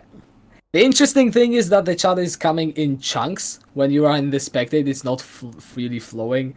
It's always like every 20 or so seconds we'll get all the messages from the time that have been sent. So yeah, the game has been unpaused, alright, so there's under 6 minutes this time. Oh, we did it, boys. Yeah, pick the wrong side. We are still sane. Still, that's the crucial word. If this goes to a game 3 and game 3 starts with a pause, I think that's when we will lose our sanity. Yeah, I'll be gone. Don't worry. I'll just leave. Alright, and then it will be my time to do a 20-minute solo cast. You can solo cast a 6-minute pause and then I'll come back. That is not the law of the equivalent exchange, but we are in the laning phase, I think slowly but surely. Actually, Sneezy and Noxy have come late to the lane. We'll see if the side of Topaz will realize what it meant, because Bestemos also appeared late in the top lane, so they should have a pretty good read on what Lemon Monster King is up to. Yeah, and lane phase. Nothing too exciting. But hey, this time you made it to lane phase. Yes. This time I did make it to the laning phase, and we'll see if the side of Eastern Wizards can make it to the game 3. Of course, we have still got this entire game, but it all starts in the laning phase as there is some trading in the top lane, back and forth. Kingzerad gets a nice binding onto Legend and predicting the Valkyrie, and gives him a nice chunk of damage. Yeah, however, Legend, and he's going to be pretty happy with well, he's not going to be very happy with taking trades, but he has the corrupting potion, he also has the klepto, so brawling things out benefits him a little more than King Xerath at this point. And yeah, we are just waiting, we are looking at what is happening. Llama getting the shove in the top lane, mid lane, bot lane, staying about neutral. We don't really expect Junianiak to go for any early ganks, it's mostly on Lemon Monster King, and bot lane is warded. That will be a tough lane to gank. Mid lane, not just yet, not when Kingzart has got the flash, and Legend just eats another binding, which makes the things more and more difficult. yeah, he's really losing out on some of these trades, even though he does have the corrupting potion, as I mentioned. If you're losing trades that badly, having corrupting potion doesn't really help. I mean, it kinda does, but if you're still going to lose more trades, then you are going to still fall behind. Thankfully for Legend, he's just kind of found maybe an equilibrium where he can just farm up, and this, yes, numbers are getting pretty close. Talking about CS numbers, Sneezy about a wave ahead, though that could be thanks to that wave crushing, and Llama, because of that pressure, is also slowly amounting a bit of CS lead against Bestmos. Yeah, and Mikhail, he is going to have a full vision of that Naomi into that bottom bush there. And, ooh, Ahmed, he wants to look for a play. He gets the dredge and he does the jump forward onto Sneezy, forces the flash. The healers now have a look at Mikkel's HP, also dropping pretty low. The ignite's committed from both supports. Now Ahmed Ronaldo is going to be under scrutiny in the turnaround, as you have called it. Heals from both the AD carries, the Aqua Prison, nice dodge away, the dredge line, going to find its mark onto Noxy. That's the flash away. All the summoners now gone from Eastern Wizards, and everyone is just being summoned. Here comes the Genten, early roam in the bot lane. First blood picked up for the mid lane of Eastern Wizards. Where did he come from? I wasn't paying attention. How did he get there? Lekin then cashing in onto first blood. What a play. What a roam. He gives up 9 CS into that mid lane, but you get 405 gold from that. I'm pretty sure you're pretty happy. You'll take that trade any day of the week. And the bot lane, they're just trading back and forth. It shows you how much just dual power is contained within those 2v2s. And again, it's like, you know what? I don't want to lane against King Zerat. I'm gonna go down, get that kill. He secures the first blood, and that's just a good roam from Eastern Wizards. Oh yeah, definitely a very good play coming out from the mid laner of the Wizards. He's going to come back with Sheen, so in a very good position here. Has, of course, his Corrupting Potion. So his laning capabilities have gone up quite a bit. Also can trade a little more than before against that Morgana. And one of the things to note is that, you know, the Corki can burn through that Morgana shield pretty quickly because of the fact that he does have so much magic damage built into his kit. Yeah, look at the ball lane. Ronaldo still got the flash. That's a nice flash over the wall. Is the Void Seeker available from Sneezy? I believe he might have thrown it out, but it didn't connect. They just get the flash on the gang, and now the ball lane from Topaz is truly without their summoners. Yeah, and things are looking a little bit rough for this Topaz bot lane in this game number 2. Already behind some farm. Teleport is being channeled, as well as the Requiem is going to come down. King's out. He's going to flash forward. He wants to secure the stance, and Mikkel gets the kill onto Sneezy. I feel like Mikhail could have even gone jumping forward for that play, but here comes the stun. It's going to land. Yeah, best of all, he has hijacked the ultimate, the Fear Beyond Death, and he's going to kill Llama with his own treatment, getting the solo kill up in the top lane. And a huge outplay coming from the Silas, and this is what we wanted to see. If you're taking the Silas into a relatively poor lane phase matchup against the Urgot, you have to be able to capitalize when you are able to steal that Urgot ultimate, and cashing in there is a big advantage. You get the solo kill, you get some CS onto yourself if you are best of us, and now the game, it is looking quite decent for Eastern Wizards, but a lot of back and forth action. We saw the collapse coming through in the ball lane from Topaz, where they get one kill back onto Mikkel, and so even though technically Eastern Wizards are in the lead, this game is on a knife's edge. Yeah, 400 gold difference, and most of that is going to be in the mid lane, actually. Even though King's Earth had that fantastic roam into the bot lane, wasn't able to get the kill. And also, given the fact that this Corgi does have Klepto, there's a lot of money being cashed in by Leganon. So this Kleptomancy has paid off in the initial phases of the game.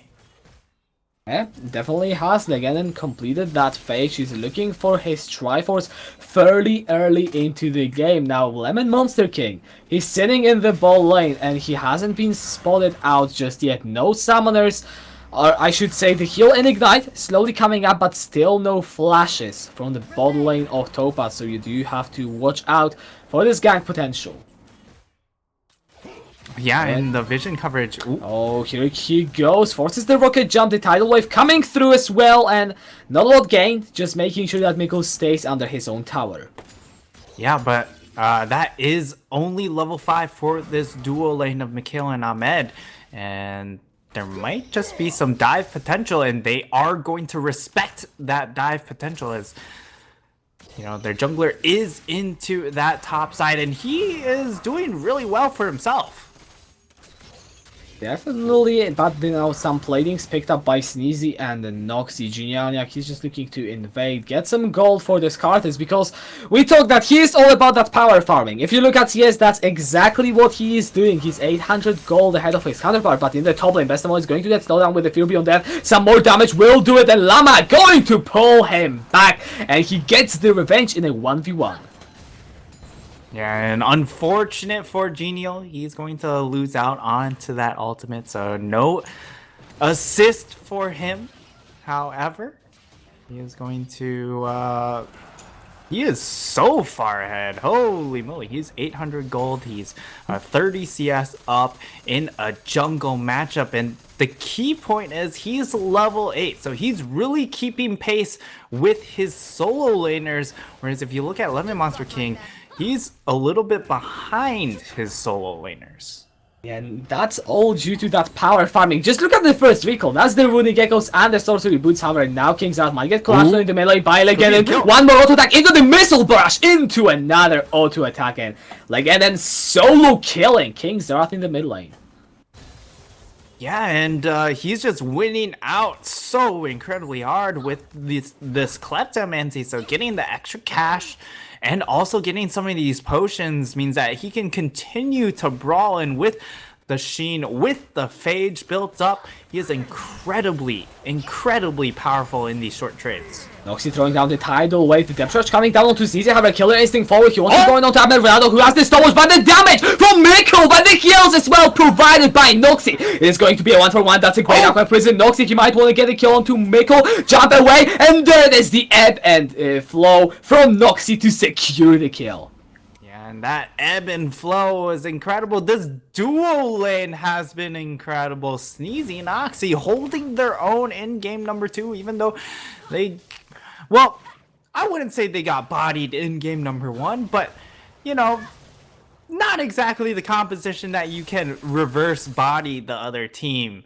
And in this game, they are doing incredibly well. They have the CS advantage, they have the item advantage, and now they're looking to just transition this into more advantages. Right, and you mentioned the items. You also have got the Triforce on Legend, and by 12 minutes, it's about the early power spike. For the Corki, it's not super early on, but he's still going to be able to do so much work, especially if King Xerath misses his binding, like we saw in that solo kill. He just threw the binding out, and Legend is like, right, you're not getting away with it. He goes in for the kill, but Topaz, they are going to respond with a Herald.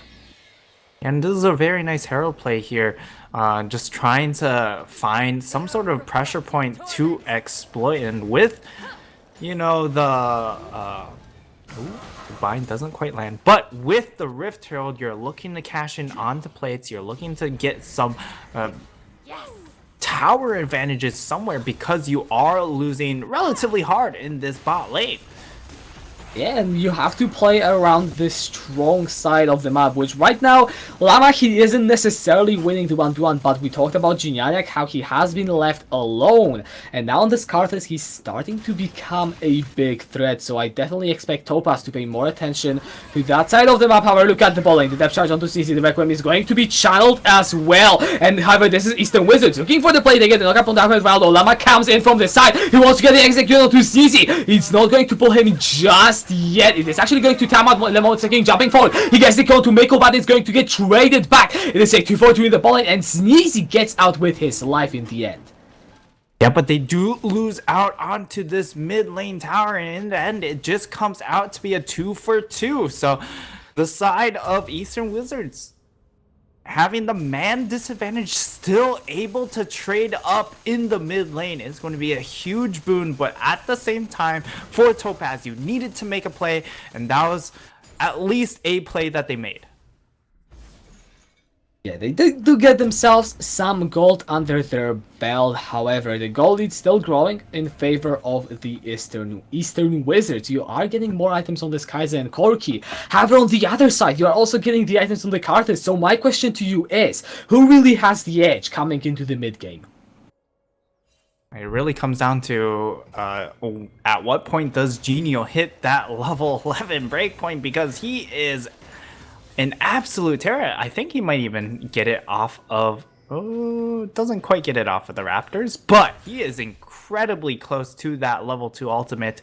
And once he has that, his impact is going to be way more than before. And you see that farm? He is almost the highest farm in the game. That is insane for a jungler at this level of play.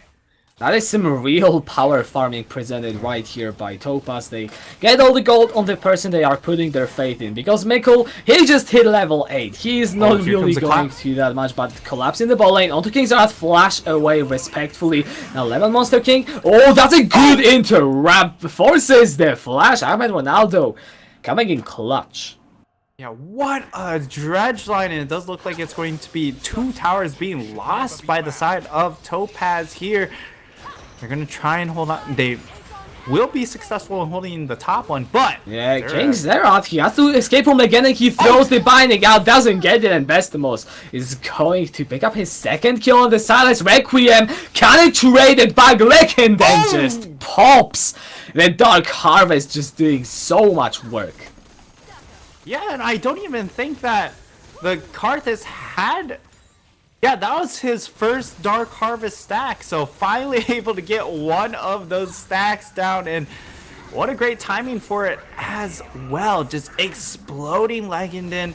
I'm not sure if he cashed in onto a shutdown. Yeah, he also got a little bit of a shutdown there, so getting an extra 150 for that kill as well means that this Karthus is out to... He is only 500 gold behind this Corki for the second most gold in this game. This guy's insane. However, you mentioned the Corki as well. Again, he might have gotten popped, but he is still very damn strong. Has got the Triforce completed for a while now, and is working towards his second item. Most likely the Rapid Fire Cannon, unless he decides to go for another Zeal item. Not quite sure what is your second choice on the Corki these days, but that is something that I've seen most of the time. And Eastern Wizards, they still have the lead. The towers maybe even, but that Tomasi is doing a lot of work, as you just saw King Xerath loses half of his HP just clearing out the division. Yeah, and for Legenden, I would really like to see him go for the Hexstream, just because of that passive, and also the magic resist will allow him to take damage from Genio, from Xerath, especially from Xerath, since he's going to be one of the people matching Morgana pick here. And while you can match it with the Silas, the Corki, I feel like, just isn't going to be able to push its advantages as hard when he is up against this Urgot. And here's the collapse onto said Urgot. Yeah, Llama 1 versus 3, he cannot really escape. Lemon Monster King is going to get that assassination. And Eastern Wizards, they are looking strong in this mid game. Let's not forget, they don't want to lose. You don't want to drop any series 0-2 this late in the season. You definitely want to have a strong showing against anyone, and all the points you can get to ensure better seeding in those playoffs, and they are fighting just for that. Yeah, and of course, if you take game number 2, it means that you still have a chance to take the series, of course. So, you know, you prefer at least one win, but you definitely most prefer 2 games in the series, right? Because that's a win. Yeah, that is a win, and it's gonna get you more points. It's gonna definitely make you feel better. And Eastern Wizards, they of course on the match point in the best of 3 with Topaz taking the game 1. So if they lose this one, there is no second chances. Whereas Topaz, they still have some of this fallback. But talking about the fallback, their late game is going to be, you know, pretty good. Yeah, I mean, both of these teams have really good late games. You have the Eastern Wizards with a double AD composition with a big frontline champion as the Jarvan. But over on the other side, you have this Karthus who while caps out a little bit earlier, is going to be doing massive amounts of damage, and in combination with things like the Morgana and the Urgot, all you need is that first kill, and then also King Xerath in the ball, and he's going to get shredded to pieces by Legend, and that's a flash away from Genetic Flash Cleanse. Respect from Legend, and he doesn't want to give that Karthus any more kills. Yeah, and as I was saying, the moment you get that first kill, things really open up. You get the reset onto the Tristana. You also get, you know, the Fear Beyond Death coming in from Llama, as Llama finds Lemon Monster King, and that's not where he wants to be. He throws out the Fear Beyond Death. He's gonna get it pulled back in, picks up the shutdown now. The tidal wave is coming through Sneezy in the middle of the fight. I mean, he's just going to die. That's a shutdown. Llama picking up 2 kills. He's just sweeping everyone, and Topaz are winning this fight. That's a 3-for-1. Noxy stuck on the wrong side of the map. Nowhere to go. Still has the flash. Has got the Mobies. Now they are going to get interrupted. The spooky ghost haunting him. That's a good flash away. Noxy, he still is on that chase, and he will be the one to escape, but Topaz pick up 3 kills. Yeah, they pick up all of those kills, and Double Cloud Dragon really paying off for Noxy there, but unfortunately, he's the only one to make it out of that one, and if you're the side of Topaz, you're plenty happy with that one. You get yourself picked, and the Baron Vision becomes the main objective right now. Mid lane is a pretty long lane with both inner towers on both sides taken down, and so the Vision game is all about this pick potential. If you can find yourself outnumbering the opponent and getting the pick, and also just don't face check if you're either of those teams, it will help you a lot.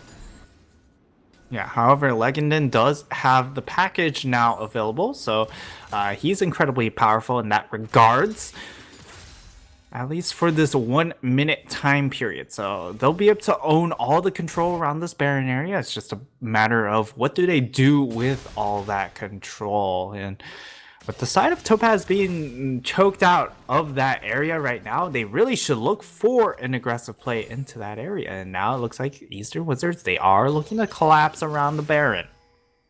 They are trying to capitalize on all the vision they had. Llama has got TP in the ball lane, so does Vestamos, so it's not like you have a clear TP advantage now. Collapse will be coming through onto King Xerath. That's a good black shield, but since he's coming in with that kill and instant, he has so much damage for himself. Noxy will be the one to secure it, and Eastern Wizards find themselves the pick. They commit the teleport. They want to go in for the push, or maybe turn towards that Baron. Yeah, and King Xerath just not respecting any of these rotations. He's just been caught out of position over and over again, and it highlights a little tidal wave is finding the knockup onto everyone. The Cataclysm, the knockup, double Aqua Prison, and the combo from Eastern Wizards just finds everyone on Topaz. That surely must be the Baron. And that should be Baron buff secured by the side of Eastern Wizards. They've got such a huge advantage here, even though it doesn't quite show it into the gold. Now it is reflected a little more so with that 5k gold difference, and it's just a side of Topaz not grouping up together. They're just not able to generate their plays when they're all getting caught out one after another. And Noxy played that fight so well with the multiple hits on the tidal wave, the double Aqua Prison stun. This guy, he might be playing an enchanter, but he definitely has the mindset of a playmaker. And together with Monster King, they just lock everyone down on Topaz, and there wasn't a lot they could have done in that one fight. Eastern Wizards find the third Cloud Drang, and they find themselves in the 5,500 gold lead, a Baron buff, and now with so many towers to see. Yeah, and they're gonna look for the play into this bottom lane, and unable to find the lockdown onto Silas though, and that's pretty detrimental as they want to try and stem this bleeding as much as possible. And Sneezy, he's been incredibly good with this Kaisa, and I mean the side of Topaz, they're just not respecting the fact that an AD carry can just fly in and zero you out immediately from that long of a distance. And CC has definitely the tools to do it. Double items together with a Hex Drinker just to make sure he doesn't get obliterated once he does it. And the 5th tower of the game going over to Eastern Wizards. Now they find themselves with an even bigger of a gold lead. However, the base is the objective that absolutely must be broken. I will probably iterate it in every single cast I do in my life. But if you have the Baron, you want to get at least one inhib tower just to make sure you can look for the endgame siege if you find the fight. Yeah, once you find the fight, that's when things can snowball very quickly into finishing out the game. And going to be ultimate burned by customers, and you saw that damage. It's not that much in comparison to what Genial is about to do if he decides to pop that R key, because he has that death cap completed along with, you know, both magic pen items. And customers, he only has that magic pen. He doesn't have any big ticket AP damage items.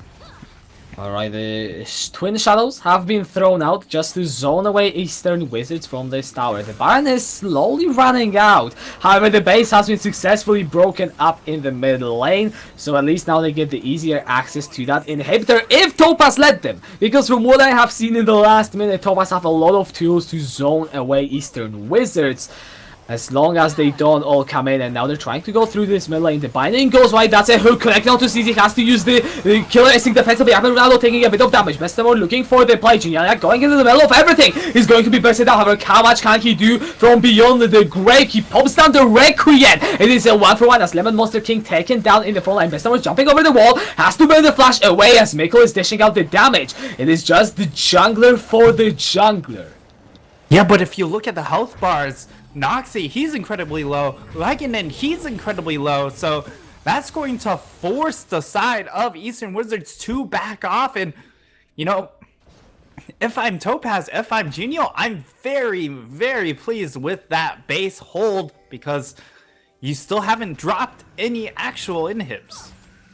Yeah, even though the mid lane one stands open, we just saw what happened. Genialiac going in, using his passive. You know, people usually call it asset trolling, but I think that's one of the situations where going in and dying was genuinely the good idea. Making sure none of the carries from Eastern Wizards can go forward, and that just meant Lemon Monster King had no follow-up, and it ended up being an even trade.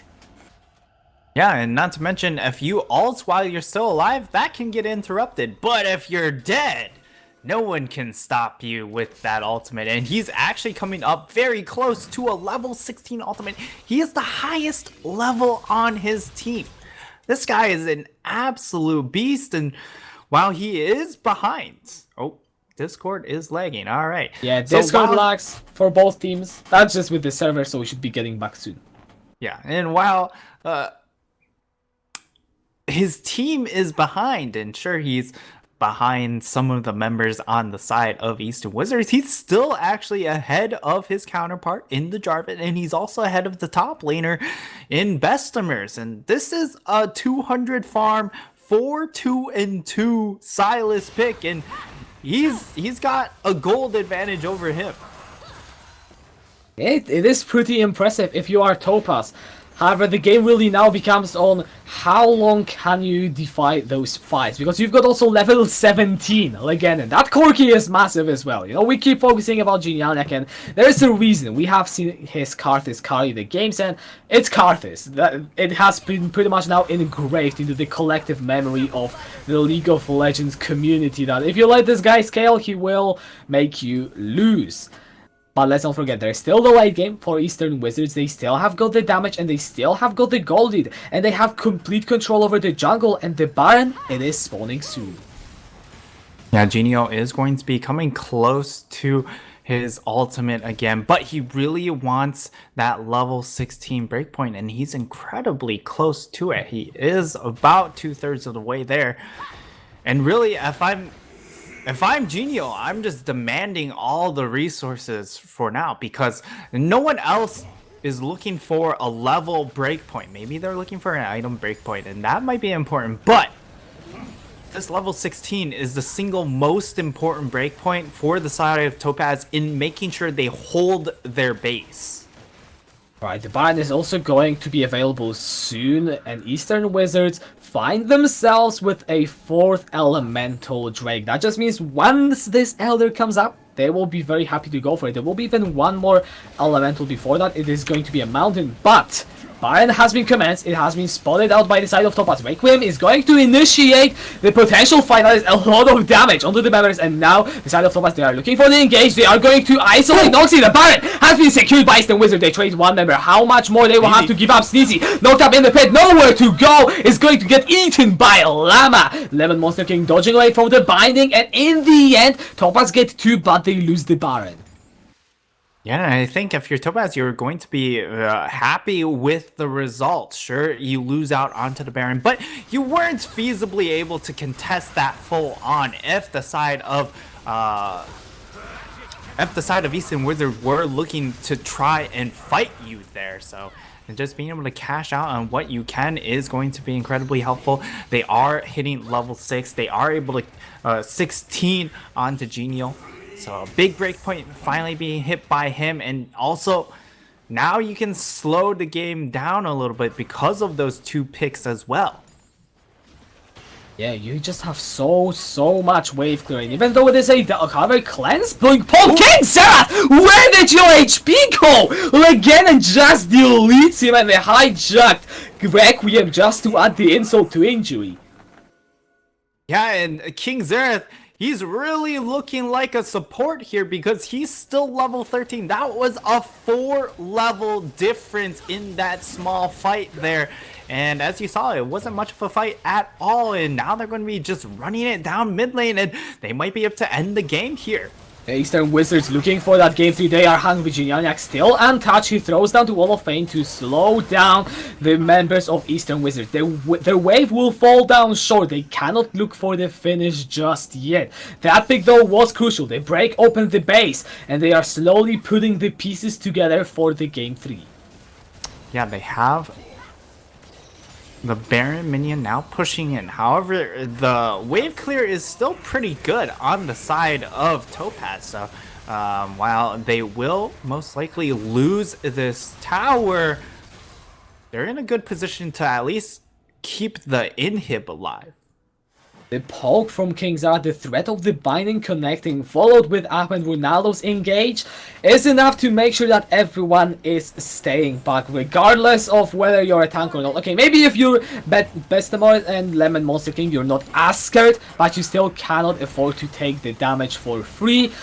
And Mikkel and King Zath combined, they've got enough wave clear for days. The tower finally falls. That's engaged. Mikkel is caught out. He's gonna get the AD carry is gone for Topaz. And now the base stands open for Eastern Wizards again. He's going to get rooted up, but King Zath is running the wrong way. The second inhibitor will fall. Lemon Monster's King still on the chase. He gets the flag and track. He's gonna get the kill with that auto attack. Sneezy knocked up right now. He takes a big chunk of damage. That's a dash for Lama. Wants to get the first kill of the fight for the side of Topaz, but Genianiac forcing the backline now to Requiem is going to be summoned. Can it be turned around? That Topaz need. Lama still desperately standing in the space, but the towers are falling left, right, and center. Legenden turning on towards that Nexus, and Topaz cannot stop him, and we're gonna go into a game 3. And game 3 is in the cards. It's all tied up 1-1. Eastern Wizards with an immaculate game, especially Legenden just going ham with this Kleptomancy Corgi, just farming up so much gold. In King's Earth, this Morgana pick, you saw him die in lane a few times, and it just feels like if he doesn't have lane pressure, he just doesn't know what to do besides lane with the Morgana pick. And I feel like this game was also so... I mean, it was on top of Legend, and I don't want to take away the spotlight from the guy that has carried this game. I wouldn't say entire game, but he was definitely the big reason why Eastern Wizards have won. He's shown what his Corki can do. And now, I mean, game 3 is going to be the next thing. Yeah, and we saw some of the adaptations coming out from Eastern Wizards. I think Jarvan priority in this next game jumps up quite a bit just because of, you scale really well, and also you have that early game threat. And then also some of these, 80 carries that can also lane. like the Corki, like the Kaisa. These are going to be important picks moving forward into the next game because of how Eastern Wizards were able to effectively scale while still winning the lane phase. Alright, well then, don't go anywhere. We will throw it over to the short break before we will be back for the deciding game 3, so we will see you soon.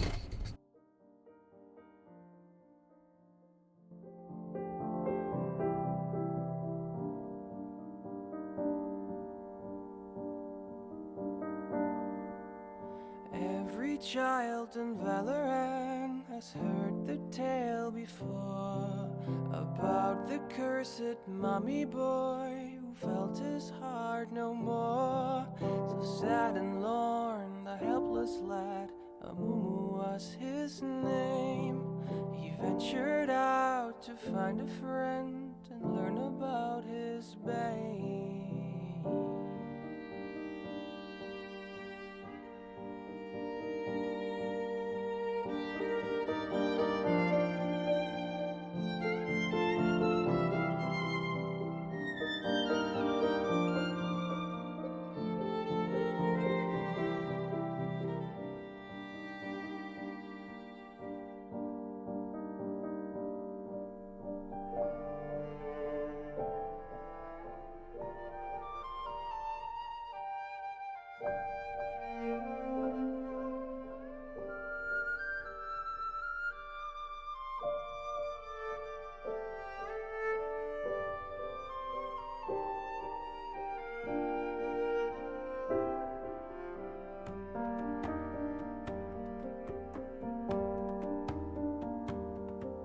For many years, young Amumu traveled through the lands, determined to make friends if only they would understand. But even when Amumu stood upon the ledge of home, his hope would disappoint him and he would remain alone.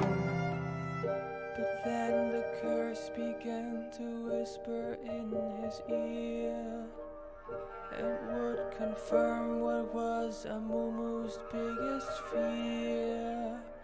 It pledged that never shall someone become his friend. It pledged that he shall be alone until his end. But sorrow and despair became too much to bear.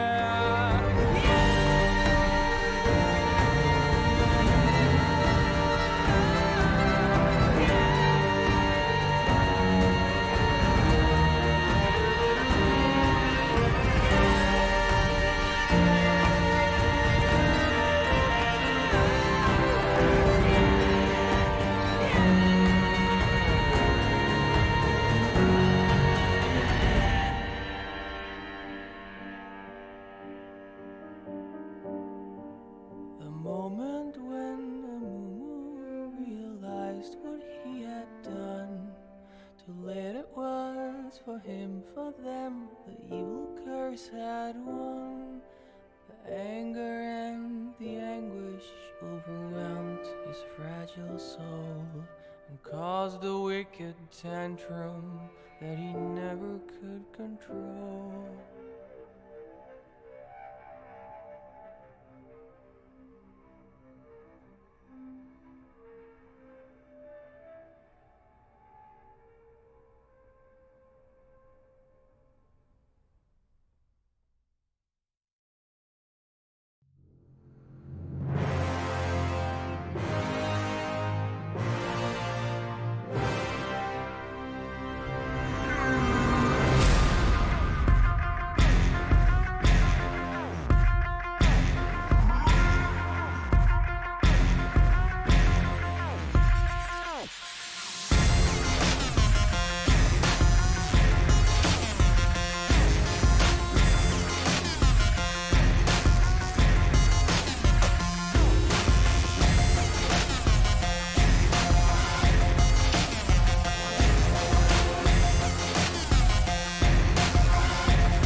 Welcome back everyone to the deciding game 3 of this best of 3 series between Topaz and Eastern Wizards. Both teams, they are looking to get themselves up in the standing, and now just one game separating you from the victory. And Nightstar, what do you think we could be expecting? Apart from a 6-minute pause. Well, I mean, 6-minute pause, I think at this point is pretty given, am I right? But if we're looking at pick bans, again, I think the Jarvan is going to be an important pick. Maybe the side of Topaz, they decide to ban it because of the fact that Eastern Wizards do have the first pick here. And I definitely think they like how the Jarvan plays out more so than the Rek'Sai, so they'll be very willing to go back and ban out the Rek'Sai here. And for the side of Topaz, it's about getting better vision, because you know that Genio on the Karthus, he's going to be looking to farm, and with that, you're not going to have the greatest ganking pressure or even counter ganking pressure from your jungler. So you just have to be able to kind of slow play it. You just have to play around creating your own vision plays. Maybe call the Karthus over to place a couple of wards down. But it really has to be about playing smarter, not necessarily about your picks. Yeah, however, you talk about the picks, but I'm not sure. I would still ban away the Corki from Leganon. This guy has shown that he can play this champion so damn well, and I would probably just want to remove it. If you are Topaz, don't give them the chance, because you're not getting another one. That's the deciding game of this best of 5 series. We are still waiting this time, I believe, on our streamer, just because he said something, so that he might not be exactly here to be in the champ cycle. Alright, we should be getting ready, and we should be jumping over to this game 3 for the picks and bans. Yeah, and we also forgot to mention what we also expect. Probably a placeholder. Oh yeah, definitely a placeholder from Genialniak, because he doesn't have that many champions. I'm already gonna expose him. He's been exposed. Level 66, doesn't have all the champions. How could he? Does he even have? Exactly. I'm level 140 and don't have all the champions. I feel like at this point, if you're going to pick Nautilus that much, just go ahead and buy him. He's not exactly that expensive, I don't think. I think he's only 3k, right? Or is he 4,800? I am not sure about that. Yeah. Well, we are into picking bans. The first bans are going to be, pretty standard from our last draft. Irelia Jace, and then Draven Rammus. And, I don't expect things to change from the side of Eastern Wizards, and they don't. And neither do they from Topaz. So Corki is available. I think if you are Eastern Wizards and want to play to the similar composition than you did last time, it makes sense to pick it once again, but you could be looking for that jungle, and Jarvan is open, so they just go ahead with that. Yeah, and I think for the Corki, Xerath doesn't exactly play it. Probably could grab it. I wouldn't be surprised if he wouldn't grab it, but you can always save it for this next rotation. Grab yourself the Corki. If you do want to get it, I would get it into the next rotation, because it most likely will get banned out. And here, the side of Topaz, they just go back to Nautilus Karthus. And this time, they lock in the Nautilus, which means we might not see a placeholder. Yeah, Genial, you can't get a placeholder if you just look your own champion. At least from Genialniak. We'll see. Because, yeah, it's been fun. I mean, I don't want to really trash the teams. They've got all the rights. If they want to, they can hold all the 5 picks. I wouldn't appreciate it. I don't think the viewers would as well. But, they can do that. And now moving forward with the draft. Morgana is left open. Eastern Wizards go for it. Do they want to get the Caitlyn just for the bot lane? That's the question that I'm just going to throw out. It's an open question. We'll see if they go for that. Yeah, and the Caitlyn would be pretty oppressive into that lane, but they're going to lock themselves up. The Sylas flex pick, which I do think is pretty intelligent here, and Xerath left available. It was left available in the previous game too. However, they didn't lock it in, and this time Xerath, he's going, yep, all right, just get me myself. Yeah, King Xerath, I mean, his name suggests that he plays so much Xerath and his skill shots are on point. However, last time he missed a few bindings, so I just hope that the what I call hook tilt, because it usually happens when you play Thresh, is not going to affect him. Yeah, and they're going to immediately ban out Corki here. They don't want to see that champion, and you know, I don't fault them either, as the Xerath does want to have a little bit of a slower laning phase, and Corki, he wants to scrap a little bit more during that early phase, and we'll have to see what the bans out are coming out from Eastern Wizards. They are going to target the AD carry position, so banning out the Lucian. What could be a possible second ban, though? Tristana. You could do that. You can make sure, alright, Mikkel, show us another champion. Force him on something even Could be the Aatrox. different. It could be the Aatrox as well if you don't want Llama playing that, but then also Ergot could be a viable ban. If you want to make sure that the top lane has the best matchup possible. So Wizards, they definitely have a few choices. They only can make one of them, and they decide to actually go with Kennen. Yet another pick. We didn't even mention that Llama had a good showing in this game 1. Yeah, I kind of forgot about that, but the Kennen definitely makes a lot more sense because he is that lane bully during the lane phase, and we saw what Sylas does against the Urgot. Doesn't necessarily win out, but you don't get stopped, and that's important here for the side of Eastern Wizards. They want to just be able to, you know, soak up some of that pressure and then send that pressure most likely into the spot lane, punish Mikhail and Ahmed or Ronaldo, because Mikhail, his Tristana play, I have to say, was not very good. Yeah, I mean, he was doing pretty okay in the laning phase, but then later on he was kind of not able to do a lot. You could argue it's because of Legend's Corki performance or any other reason, but now Sneezy is responding with a Severe.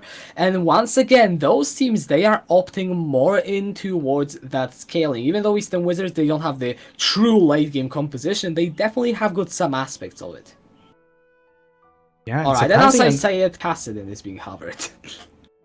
Yeah, and surprisingly enough, they didn't opt for the Kaisa again, which I think is incredibly powerful in this composition, especially if you settle on the Kassadin, right? Because the Kassadin goes into the backline, Sylas goes into the backline, Jarvan goes into the backline. Why not just pick the Kaisa to dive the backline too? Because that's where the kill pressure, that's where the threat onto Xerath actually lies. And I do like the draft coming out from Wizards for the most part. And it looks like they're going to actually opt into a tank matchup up in the top lane for Topaz. In Llama is a player that can play all kinds of champions, boosters, AP, and tanks. And Cyan and Cho'Gath, and especially Cyan, are some of his best known tanks. I'm just waiting for Daddy in the Twitch chat to realize and put some poke jumps or something. I don't even know. But that means that once again, we get solid late game from both of these teams. They just want to get the items, get everything they want, and go for those team fights. Yeah, and, you know, it really comes down to the impact of, again, this Jarvan. He's going to have all the freedom in the world to make the plays. Whereas, you know, Genio, while he did get maximum impact with the Karthus, we saw how hard he farmed. It just, the rest of the map kind of fell apart before he could really become an impact in this game. And this time though, however, I'm looking at Lemon Monster King, the same reason as in Game 2, but in Game 2, Genialiac was just left to farm up on the Karthus, and It could have ended worse. It didn't, thanks to Legenden. But this time, I still want to see that Jarvan make some plays happen, especially in this mid lane. King Xerath. He's playing a Xerath. Once Legenden hits level 6, you can gank that lane pretty easily. And there isn't a lot that Xerath will be able to do if you already burn his summoners before that. Yeah, however, if anyone on the side of Eastern Wizards, if they get low, that's gonna be not a lot of fun for them because they're gonna have to dodge a Karthus ult, they're gonna have to dodge Xerath ultimate. However, you know, they do have some tools to counteract it, especially this bot lane. Maybe that's what Sneezy was going for, saying, hey, last time playing Kai'Sa, I still ended up taking a lot of damage from Karthus. You know who can negate that? Sivir. Maybe that was the reason. And not only Sivir, actually, if you look at the composition, mostly the three champions at the bottom, Kassadin and Morgana, they both are really good at denying magic damage specifically. And you've got Karthus and Xerath. And even though Mako in the late game, he will also do a lot, or at least he should do a lot in the late game, unless there will be a big threat like last time, then most of the damage coming through will be from Genialiac and King Xerath. So the passive from Kassadin, really great at just making sure you don't die, as well as the Black Shield from Morgana. If anyone gets caught out, Noxy just pops that down onto someone, and Eastern Wizards are good to go. Yeah, I would have liked to see, you know, the Kog'Maw come out from Mikhail, not because, you know, the Tristana is bad, but because that would give you triple death passives for the side of Topaz. You have Scion Karthus and then add a Kog'Maw. You can kill everyone after you die. Brilliant. Yeah, technically. that is correct. that is technically the truth.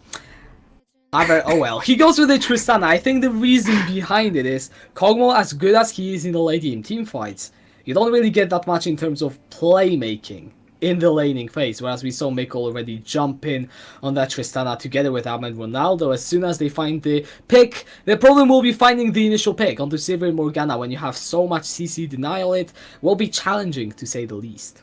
Yeah, but the other issue I had in that game number 2 from Mikhail's Tristana was the fact that he wasn't really buffering his rocket jump very well. You saw him get interrupted a few times, and those a few times ended up being very punishing for his team. In fact, the last one pretty much spelled the end of the game.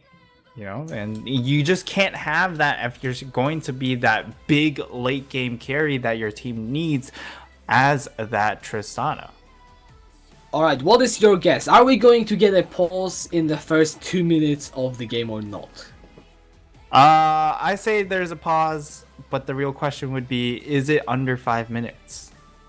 Well, I'll have to see. I'm gonna go with no, hopefully. I'm gonna go with yes, hopefully. That it isn't going to be over 5 minutes, as we are slowly loading into the rift. So far, no pauses this time. Fingers still crossed. Fingers crossed here. Items are coming in from everyone. But Llama. But Llama. Uh-oh. Okay, he gets his item now. Eastern Wizards, they're moving as a unit up in this top lane. If they get the pick onto anyone, that's a good boost for their team composition, especially that you would expect Llama to be sitting in that brush. Even just getting the flash from the Scion could open up to snowball best of us. And now Eastern Wizards walking forward. Noxy gets the binding flashed away from, and yeah, a good level 1 invade coming out from Eastern Wizards. Now they've lost all knowledge of that tri-bush because they didn't leave the ward behind. Does mean that there's a lot of question marks for the side of Topaz. They might look for a counter invade of their own here, trying to get that vision down into that red buff area, but we'll see if they actually execute. they're just sticking around in those brushes, and you can actually see Noxy just throwing out the binding just in case Topaz actually went for that counter invade of their own, making sure you're playing safe. It is a game 3, you don't want to really be making any mistakes, and Both of these teams, as a result, will play pretty safe. Meko and Ahmed Ronaldo not giving over a leash. They just decide to go into this bot lane and start shoving straight away. Yeah, we finally see Genial or King Xerath onto this Xerath. I have not gotten to see Xerath play quite yet, so I am very, very excited to see, you know, what the excitement, what the hype is all about here. And in this matchup, he should have a lot of freedom pre-6. Oh, look at Meko in the ball lane. He takes so much punishment thanks to that binding landing from Noxy. He does have the potions, so he should be able to work it up fairly shortly, but he has to use that one. Oh, that is another binding. It could be so much. Joe has got the heal, but Ignite is down. Flash forward. One more auto attack will do it, and Noxy secures the first blood. Yeah, and Mikhail once again caught out on this Tristana pick, not taking that rocket jump. Level 1, of course, you know, you want to get the wave pressure, but at the same time, you do have to play smart about the lane. And when your support leaves to go place a ward, you have to play very respectful, and you saw he just had no respect there. Llama doesn't have the flash, and Lemon Monster King is looking up. They put the possibility of a gang. Llama sticking close to the tower. The Abduct is gonna get the knock-up. Nice decimating smash in return. Llama just loses some HP, and that's all that Lemon Monster King is gonna get from this gang.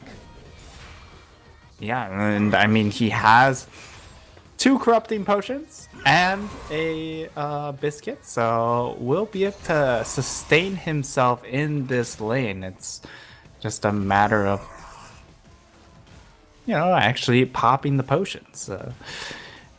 And hopefully he picks up most of this farm. It does look like he won't miss out on too much there, and that's good news. Yeah, Legendon takes so much poke from King Xerath with all those ranged abilities, but interestingly, the Kassadin still able to be ahead in CS by about 6 at 4 minutes.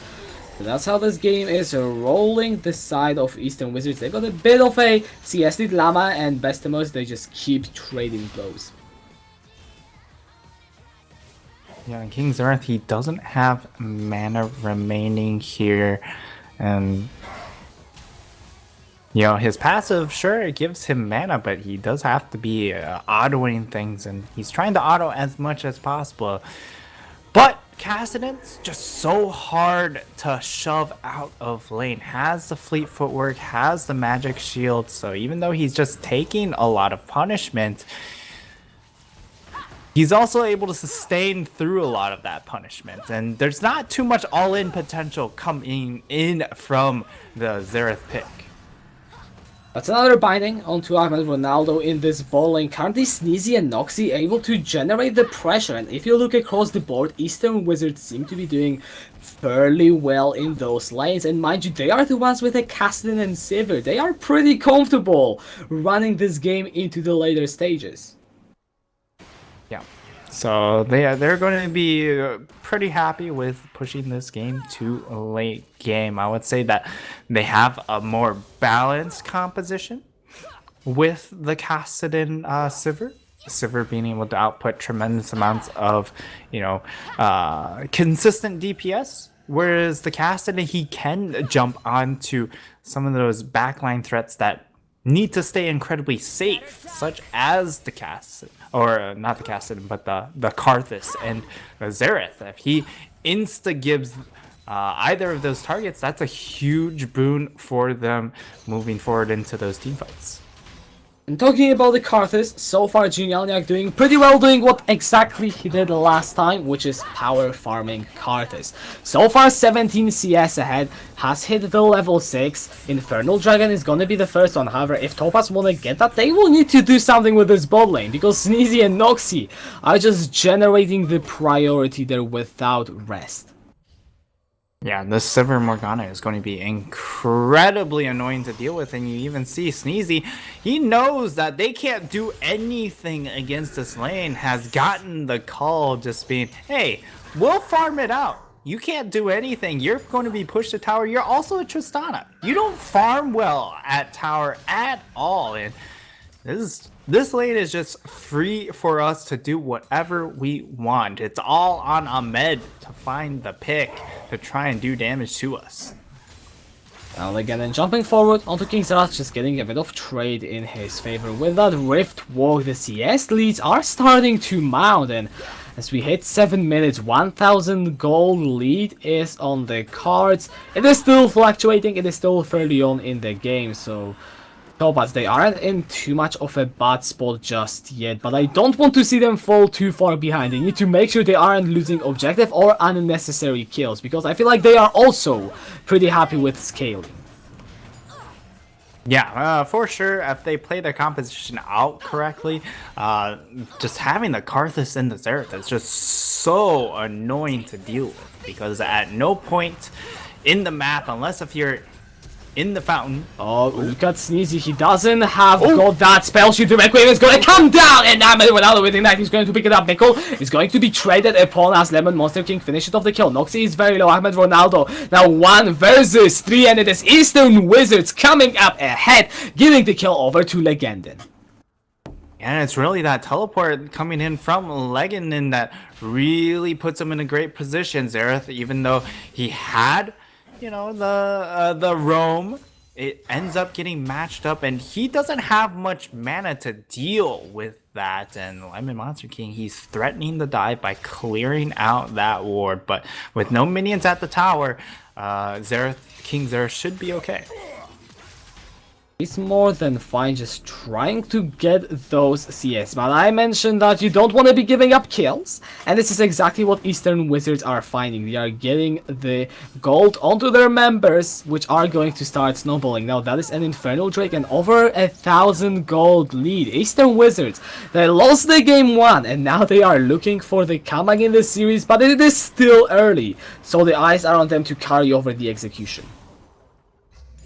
Yeah, and I mean, once again, oh, and Ronaldo with a great hook in the middle lane. Again, it has to force the flash. Right of the arcane not available, but that was a good roam. Yeah, great roam there, and Xerath now, he can just continuously harass this Kassadin at his tower here. That's going to be incredibly annoying to deal with. Genio is in still a great position in this game, has that huge CS advantage, has a bit of a gold lead as well, and he's level 8 to the level 7, so this time it's not as punishing of a lead for Lemon, at least a difference for Lemon Monster King, but it's still, you know, both junglers are going to be happy with where they are at. Genio with the farming, Lemon being able to find impact and silence. Something that I want to pay attention to is that Legenden, thanks to his CS advantage and the kill, has completed Rod of Ages at 9.5 minutes. This thing is going to be stacked before the Baron is spawned. That is exactly where you want to be if you are playing Kassadin. Yeah, and in this top lane, you know, nothing really happening here. The Aftershock versus the tank doesn't get much Resonant Sleeper than that. Ooh, Lemon Monster King! Yeah, Ahmed Ronaldo uses the dredge line, doesn't get it onto the tower, and Lemon Monster King secures his second kill on the Jarvan. Yeah, and Ahmed Ronaldo and Mikhail, you see this bot lane really falling apart.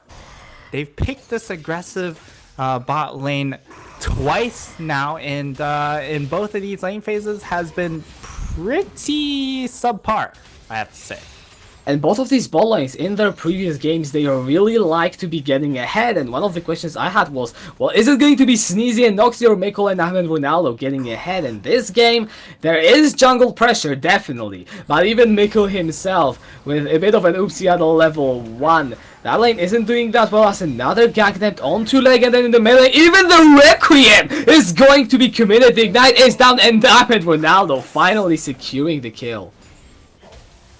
Yeah, and a good kill secured there, but it's only a small kill, and all that gold did go on to Ahmed Ronaldo, so you know, it's not the not the worst case scenario if you are legging it. You're still scaling. You didn't give over kill credit over to the Xerath or the Karthus, so you're still going to be dominating that mid lane. And while it temporarily released pressure, King Xerath still has to be very, very careful.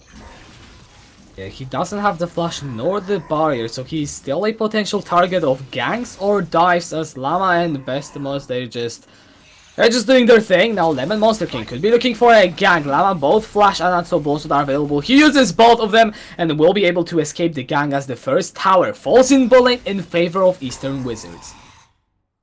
Yeah, and there was no way around it either, just because of how hard that bot lane was shoving. There was no way to withstand the pressure coming out from the Sivir and the Morgana, and as a result you just see them swap over to that top side. It does feel like they have no other options than to try and all in, try and rotate out of that bot lane if they want to try and create pressure elsewhere. Sneezy has completed Infinity Edge by 12 minutes. That's even so insane. So a binding connect onto Mikkel, and the volley of Topaz has nowhere to go. Stopwatch is going to be utilized from Ahmed Ronaldo to try and buy some time, but he's just buying time for Legenden to come up into the top lane, dash in and sweep him up as Eastern Wizards find 2. Yeah, and things are looking pretty dire for Topaz here. Again, it comes down to only Genial that's really holding up, that will transition well into the later portions of the game. It feels like King Xerath unable to find too much of a lead here. His item breakpoints are just not there, and in this bot lane, again, Mikhail and Ahmed, they're just faltering really big time in 2 lane phases in a row. And that Tristana not nearly as useful as Sneezy's Sivir is currently. 4,000 gold lead now is going to go over to Eastern Wizards as Legend, and he's going to get collapsed in the middle. Can he get the kill to King Xerath? No, Mikkel is going to at least cash in on some gold for himself. And finally, they are able to get some gold onto a key member, but they lose the Rift Herald as a result, and that's gonna possibly transition into a mid lane take as they throw down the Rift Herald. They will trade out for this Mountain Dragon, so at least something being traded in favor. But if you want to slow the game down, you have to do it by protecting your towers, not by getting dragons. Now Ahmed Ronaldo looking forward to catch out someone. That's a good dredge line onto Lemon Monster King. The Ignite is going to take him, and that's a double kill. Going over to Mikkel, so Topaz, they might lose the tower, but they get even more gold onto their AD carry. Yeah, they're going to trade that gold to try and take down this mid outer tower, and a lot of damage being given up onto that top tower, but it will be worth it as Sneezy unable to finish out that tower up in the top side. This could be a swing for Topaz, not a major one. They are still behind in gold. They manage to close the gap a bit. They pick up the Mountain Dragon. They get even more kills onto Mikkel. We are 15 minutes in. Still, every single play matters tremendously, and it is Topaz that have managed to step it up in the last one. Yes, Topaz finally able to stand tall and deal out their own punishments, but will it be enough? That's the big question here, because Vestromers, you know, he's stealing these Scion ultimates, and his Scion ultimate is going to do a little more damage than the ultimate of Llama here, and we saw it in the fight up in the top lane, but if Llama finds the angle, his ultimates are still going to be massively impactful. And Llama's Scion is a pick that he has played for a long time, something that he is definitely solid on. If you look at his CS, despite the fact that Bestamos has the better trading in the lane, he's pretty much even on CS, only being 5 behind, which I'm gonna say it probably is because of how the game state is shaping up. And I would put a lot of trust if you are Topaz into his engages, but then also you need to make sure that Mikkel and Kingsrath are hitting their items. So far so good. They've got the first items at 16 minutes, which isn't the best look for them, but considering how far behind they are, it is more than ideal. Yeah. And I mean, with a 4k gold difference, it is a little bit of a large gold difference for Eastern Wizards, but they just they don't have necessarily the big engage quite yet. They're looking for, you know, best streamers to get that flank, or Legenden to just zero out a target onto the side. They're very happy with some of these lane matchups right now, but at the same time, Topaz, if you're just gonna, you know, let them side lane for a while, they're going to be happy with that as well, because it means that they're not pulling the trigger on some of these plays. Mikkel is stuck under the bot lane tower. You see both teams trying to rotate. Eastern Wizards looking for the pick and Topaz looking to make sure it does not happen. The Baron is still 3 minutes away from spawning. The fact that so many towers have gone down means that this game has accelerated to the point where Eastern Wizards don't have much choice but wait for this Baron. Yeah, and I think right now is a good time to just take a look at the goal difference from everyone onto in regards for each member, and it really stands out. Like, even though Genial is doing a lot of good work, has a 60 CS lead. That's a huge CS lead. Because he doesn't have 3 kills, the goal difference is still only 600 gold, which is well done by Lemon Monster King to find the gold elsewhere. And but the big difference is going to be in that bottom lane. We see Sneezy just so far ahead of this Tristana, cashed out on that call incredibly early on. Mikhail finally able to cash it out himself, but it's still going to be a pretty large gold differential in that 80 carry position.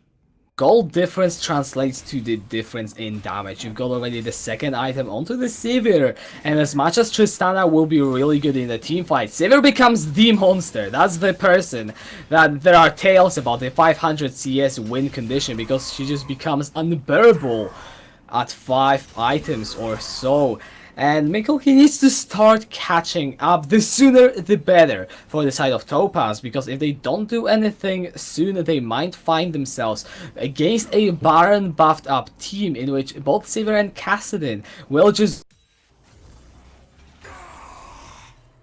Yeah, and I think that's why they're very happy with the 1-3-1 setup, having Llama against Bestemers. Means that, you know, Bestemers, while he doesn't exactly die to a Scion, he can't exactly punch the Scion either. He doesn't have Conqueror, which I actually would have expected against a tank here, being able to deal that extra true damage, but deciding not to go for it means that there's no way for him to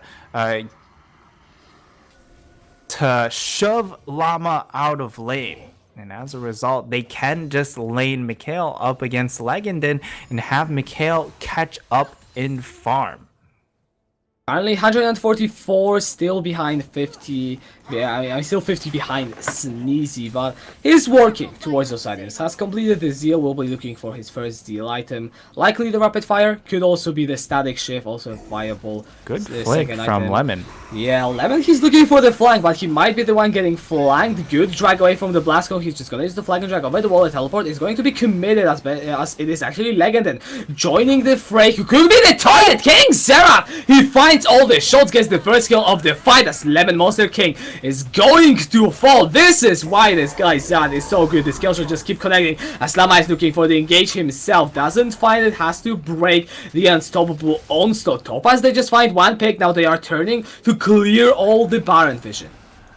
And they have to really be careful here because they did expend, you know, 3 of their ultimates. Legenden looking for the assassination.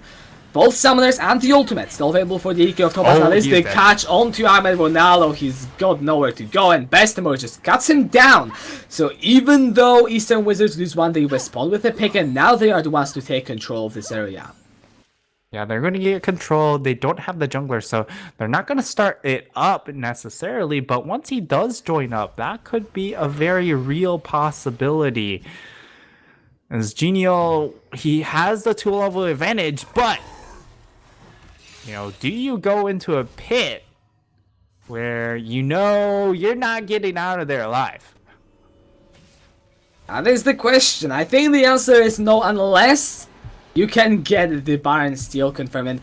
The thing is, if Genialyak is alive, he's got a 2-level lead. So the 50-50s are actually in favor of Topaz, despite them being behind as a team. If it comes to the Smite Duel, Topaz are more likely to win it, of course, unless Genialyak will find himself dead before the fight. Yeah, and I mean, that's the big thing there. And we are in a little bit of a lull, though. It is 22 minutes in. We're looking for that next big play around the Baron. Both of these teams, it is a game 3, so you know it's very important both sides. So you're playing incredibly safe, and I feel like that's not what you want to do if you are the side of Eastern Wizards. Sure, you scale well, but when you have the opportunity to really push your advantage, you really should do so. Especially now that Genialyak completed the death cap, so the first major spike, or I mean, I'm not sure. Carlos has so many spikes, but this is definitely one of the bigger ones with his damage on the Requiem. If Eastern Wizards ever fall low, there will be no redemption. At least not until Noxy builds it, if he decides to go for that. But Genialyak can just get to finish off whoever he wants. As Ahmed Ronaldo, he's gonna get caught out in the jungle once again. He's trying to buy some time. He has a bit of tackiness, but as we said, he is going to die. Lama teleports in. Legend is more than fine outside of that fight. And Eastern Wizards find the pick. Yeah, a nice poke. Oh, Sneezy, he's gonna eat one. He's not gonna get the other, but the Requiem might be enough to finish him off. There it is. The right of the Arcade in tandem with the Requiem to find the shutdown. And here is Lama looking for another pick. Besamo is going to get knocked up into another one. Miko jumps forward. He's gonna get knocked down by the Lemon Monster King, who's going to get knocked away. Besamo picking up the shutdown. Miko might have a bit of more than he can chew, but it is Topaz finding the 3 kills, looking to siege down in this mid lane and take control of this game. And a great return pick, especially that tandem coming out from Genio and King Xerath. Wow, you can block the Karthus ultimates with your spell shield. If the Xerath ult lands right before the Karthus ultimate, then, well, you're just doomed. You've just been outplayed.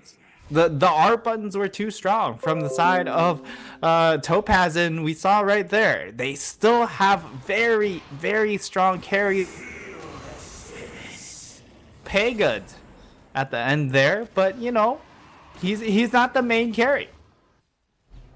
2 items to stun. I mean, what world do we live in when it is the Xerath and the Karthus with both of their ultimates just doing all the work? However, Eastern Wizards, they still have got their vision on Baron. The Dragon has been secured and this objective is going to be started up. Topaz now do realize that Genialyak is nowhere near. They're gonna try and get the fight because they cannot get the Baron. The Baron on 1000 HP. It should be smited away, and it is by Eastern Wizards. Easy dropping pretty low. Mikkel has to jump out of that fight. Lemon Monster King in the front line taking a bit of damage. Lengen looking for that flank. Keep your eyes on that Castle. He can be very lethal. That is a good hook. But Lemon Monster King still going over the wall. A bit of an interesting interaction. Noxy on the run. Eastern Wizards, they want to get away with all the Baron buffs they have. Lama jumping in with the Snowball also gets to knock up Bestamon as well. The Requiem, can it finish off 1 kill? Yes, it does. Genialyak on a killing spree gets a lot of chunk damage, and Noxy gonna sidestep the Arcano Pulse. Legendary is still in going away with the Rift Walk. The Elite Kings out of the face of the earth,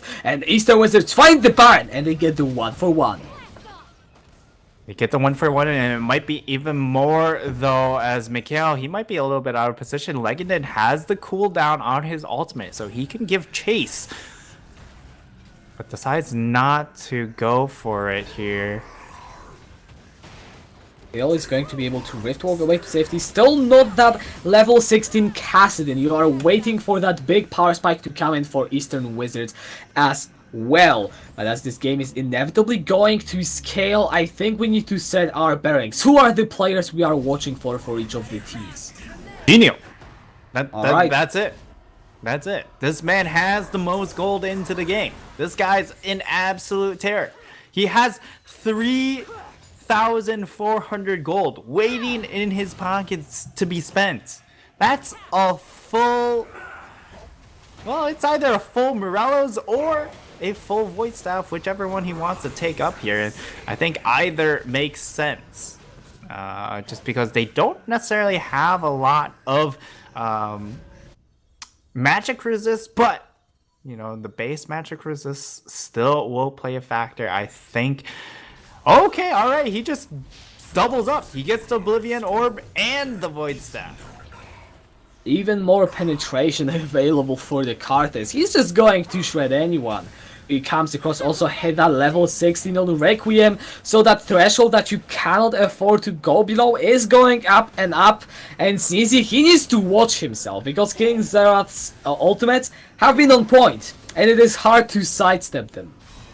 Yeah, and it doesn't even have to be all of the ults hitting. It just has to be the one that gets rid of that spell shield for the Karthus ultimate to then come through. And Lemon Monster King, he's in a position to be a little bit aggressive here. Nengen and the Llama just juking it out in the jungle over the vision. The Baron buff, of course, was secured by Eastern Wizard, and this is why they have the pressure. They're trying to siege down those towers. They will most definitely not get the base unless Topaz make a very big questionable play. Oh, could be a dive. Yeah, King Xerath is alone out of the tower. Has got both the flash and the barrier. Uses the flash. The barrier is now going to be the last, but he's stuck up in that cataclysm, and Noxie gets the first goal of the fight. Have a look at Mego. He's already gonna be on the rampage. As the gun drops down, Sneezy now might be caught off position. Forces the flash over the wall. Mego jumping in, getting the kill onto the carries, jumping out again. That's a double for the AD carry of Topaz. The Monster King over the wall doesn't go as Lava locks him in with the decimating smash. Is it enough to continue the chase? Flash forward from Jinyaniak, and Topaz are finding 4 kills at 29 minutes. And what a turnaround. Having King Xerath, they had him in the mid lane. He got dove on, but what did they do with those back timings? They got a lot of items. And if you look on the side of Eastern Wizards at that point in time, they were sitting on a good amount of gold there, and Topaz, they took advantage of their buy timing to look for that fight to really turn things around, and you saw them back. Mikkel is going to get shut down as best mode. It's still that ultimate, that's a big shot, also going over into Legend, and Eastern Wizards, they might be finding something for themselves right now. The Kassadin does survive, and that is 2 picks now in favor of Eastern Wizards. Yeah, however, there isn't any objective up available for them. They have some good vision control over in the jungle of Topaz, but not much available for them to grab. They're going to have to just settle onto the dragon, which, I mean, is an Infernal Dragon, so you are going to be happy about it, especially with the Sivir win condition. But, you know, you'd like to try and get some towers, get a Baron, but neither of those are available for them. You get also some more AP onto the Kassadin. However, one player that we haven't really talked about, because he was pretty irrelevant for the majority of this game due to the situation, is Mikkel. Now he's though 5-5-5, looking for his 4th item. He is pretty much just as strong as Sneezy, and we saw what he did in the last fight. The utilization of the rocket jump near perfectly to weave in and out of the fight as necessary. And I feel like, yeah, we do need to look at Jinyaniak, but we also need to keep our eyes on Mikkel at all times, because he can seriously 1v9 those fights. Yeah, and it really comes from in tandem with King Xerath and Genio, because you throw down those big ultimates, they're all of a sudden just all HP, and that's when he can fully take advantage of his movement capabilities. He can just reset all over the fight, jumping around, finding those picks. And sure, it was a little bit of a missed position coming out from Sneezy and Noxy, but it's still capitalization upon their mistakes with the That's play. it, Q gonna do it again, and he's just gonna get bursted down. Mako with the damage, and Ahmed Ronaldo with the dredge line to get the big carry down. Sneezy needs to now try and wave clear as Topaz. They are barreling down the base of Eastern Wizards, looking for the second inhibitor. They're looking to come back in this game 3, take this series 2-1. That's another hook landing onto Noxy. The Requiem is gonna come down onto Eastern Wizards, and King Zerat picking up Noxy. Miko, he is untouched, barreling down onto those Nexus stars. Another hook onto Lemon Motor King, and he's deleted off the face of Summoner's Rift. Miko is going to get followed up with the Abscon, uses the Buster Shot, and he's still alive. However, the Hellblast are dropping low. Easy gonna get the first kill. Bestamos picking up, got that as Topu. Also the Llama, he's now in a lot of danger. He's going to sidestep that, but Eastern Wizards on the top of Sneezy, they get him the triple, and they stay alive. Yeah, and I think Ahmed Ronaldo and Mikhail died to some ricochet crits, to be honest there. I have no idea what happened, but that turnaround combined with the fact that Julianiak is dropping to again, and that is huge if you are Eastern Wizards, because now the Baron is up. There's no one that's gonna stop you.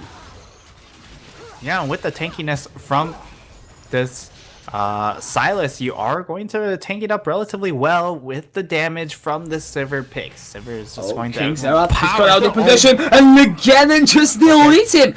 This guy has something for the late game picks, because he's doing it again. This time not on a Corki, but on a Kassadin, getting the picks onto the crucial targets.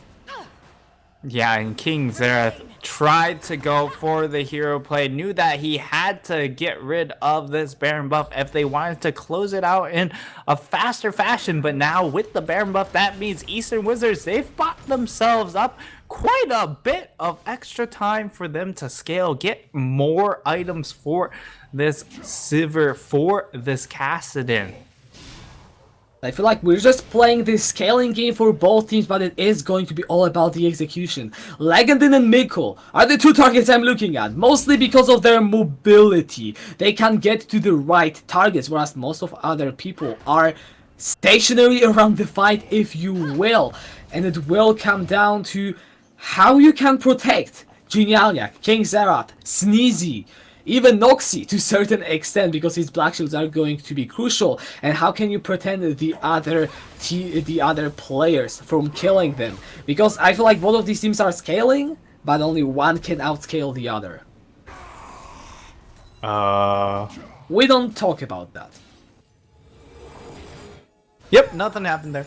I mean, I think we need to just mention, in case someone didn't notice, Genialniak burned his flash. Unfortunate, misclick, definitely. Now he doesn't have it for the next fight. But thankfully, you know, the side of Eastern Wizards, they didn't have vision of that. So they don't know that the Karthus flash is gone. Although I don't think it really matters for them. Yeah, I mean, the flash isn't going to get you that far out when there's Legend on your face, and with all the lockdown, I don't think they really care about the flashes. As long as they get access to Genialniak, they should secure the kill, because all the collabs available for the Eastern Wizards is insane. Yeah. And now it's just going to be, I would say, about Sneezy. His positioning, getting those ricochet crits, and just now with this Baron buff, how much can they get out of it? Gonna have to judge that as the Cloud Drake is going to fall, so still one more Drake before the Elder. That is 4 stacks now on Eastern Wizards, and we know this game is bound to be lasting. I mean, we are now in the late game, so it could end any minute, but it could also be dragging on, and we are very likely to see an Elder this game, and with a 4 stacks, that is an objective that could secure Eastern Wizards the win. Yeah, Elder Dragon will be in the cards for both of these teams, and I mean, they've got dragons to work with, even on the side of Topaz. So even if they get this Elder Dragon, they're still going to gain some sort of, you know, effectiveness. Maybe not as much power as you would from a double Inferno.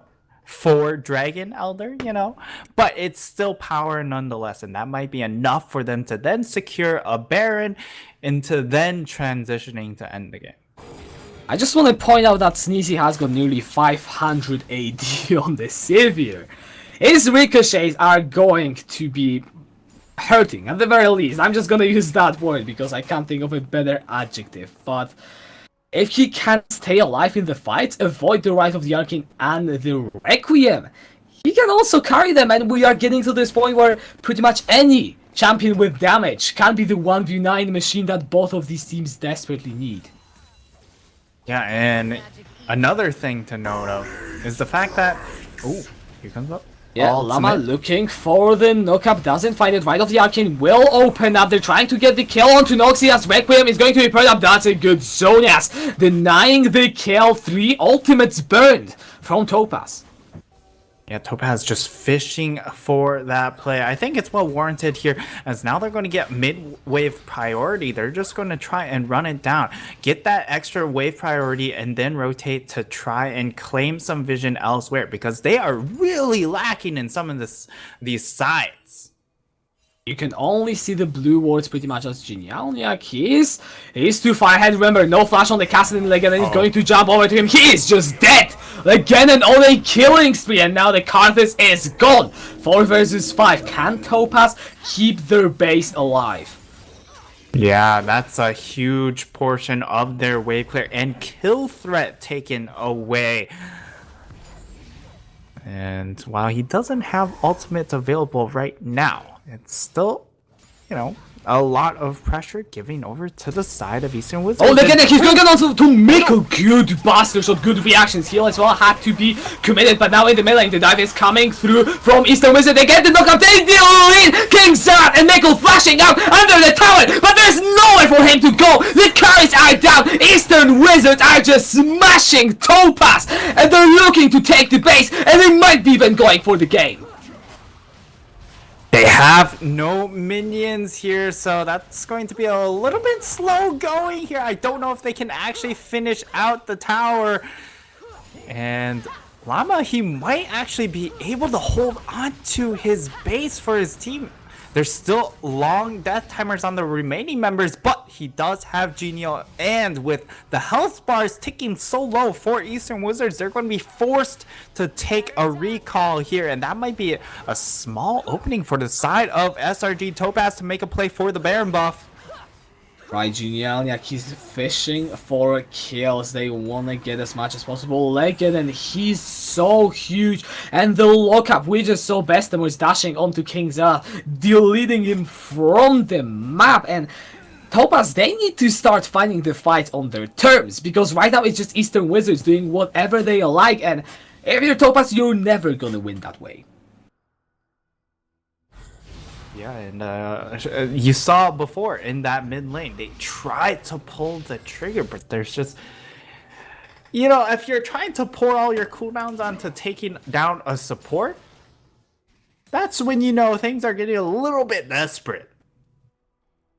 Topaz, they just need to get any pick they can get their hands on. The mid lane inhibitor is broken, but we hit the point in the game where it might not even matter with all the wave clear Topaz have as a 5. And that's really big to highlight, because Legenden is a walking pick machine, as the Baron has been commenced. Topaz are aware of it. They're looking for the engage. Lamak using the Astro Ball also. The Black Shot brings already. Noxy dropping low. Legenden in that backline. He wants to get the kills. He's dropping low already. The Bastard Shot Mako takes him down. And now Lemon Monster King. The Requiem has been hijacked. That's a big kind of goes him into the backline. Will there be the knockup? CZ is already Astro Ball. Now he's looking to the shot. That is the binding. Mako losing QSS. He's gonna get out. Double kill. That's a triple now for Sneezy.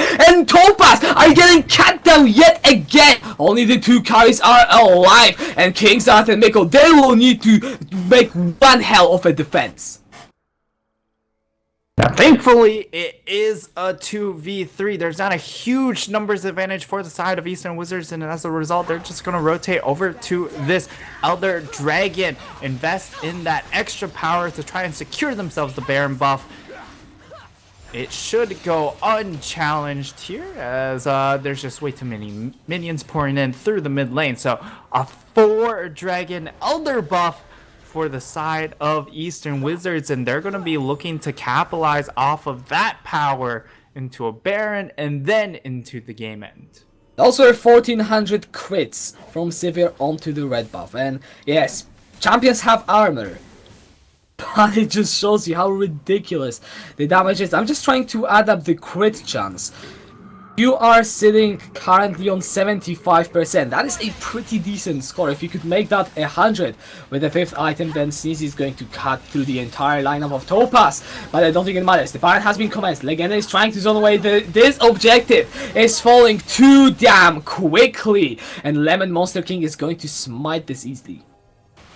Yeah, they're going to get the smite, and they're going to get the Baron buff, and with this Baron buff, that might spell the end of the game. They're going to be looking for that fight here. Lemon Monster King is in a range.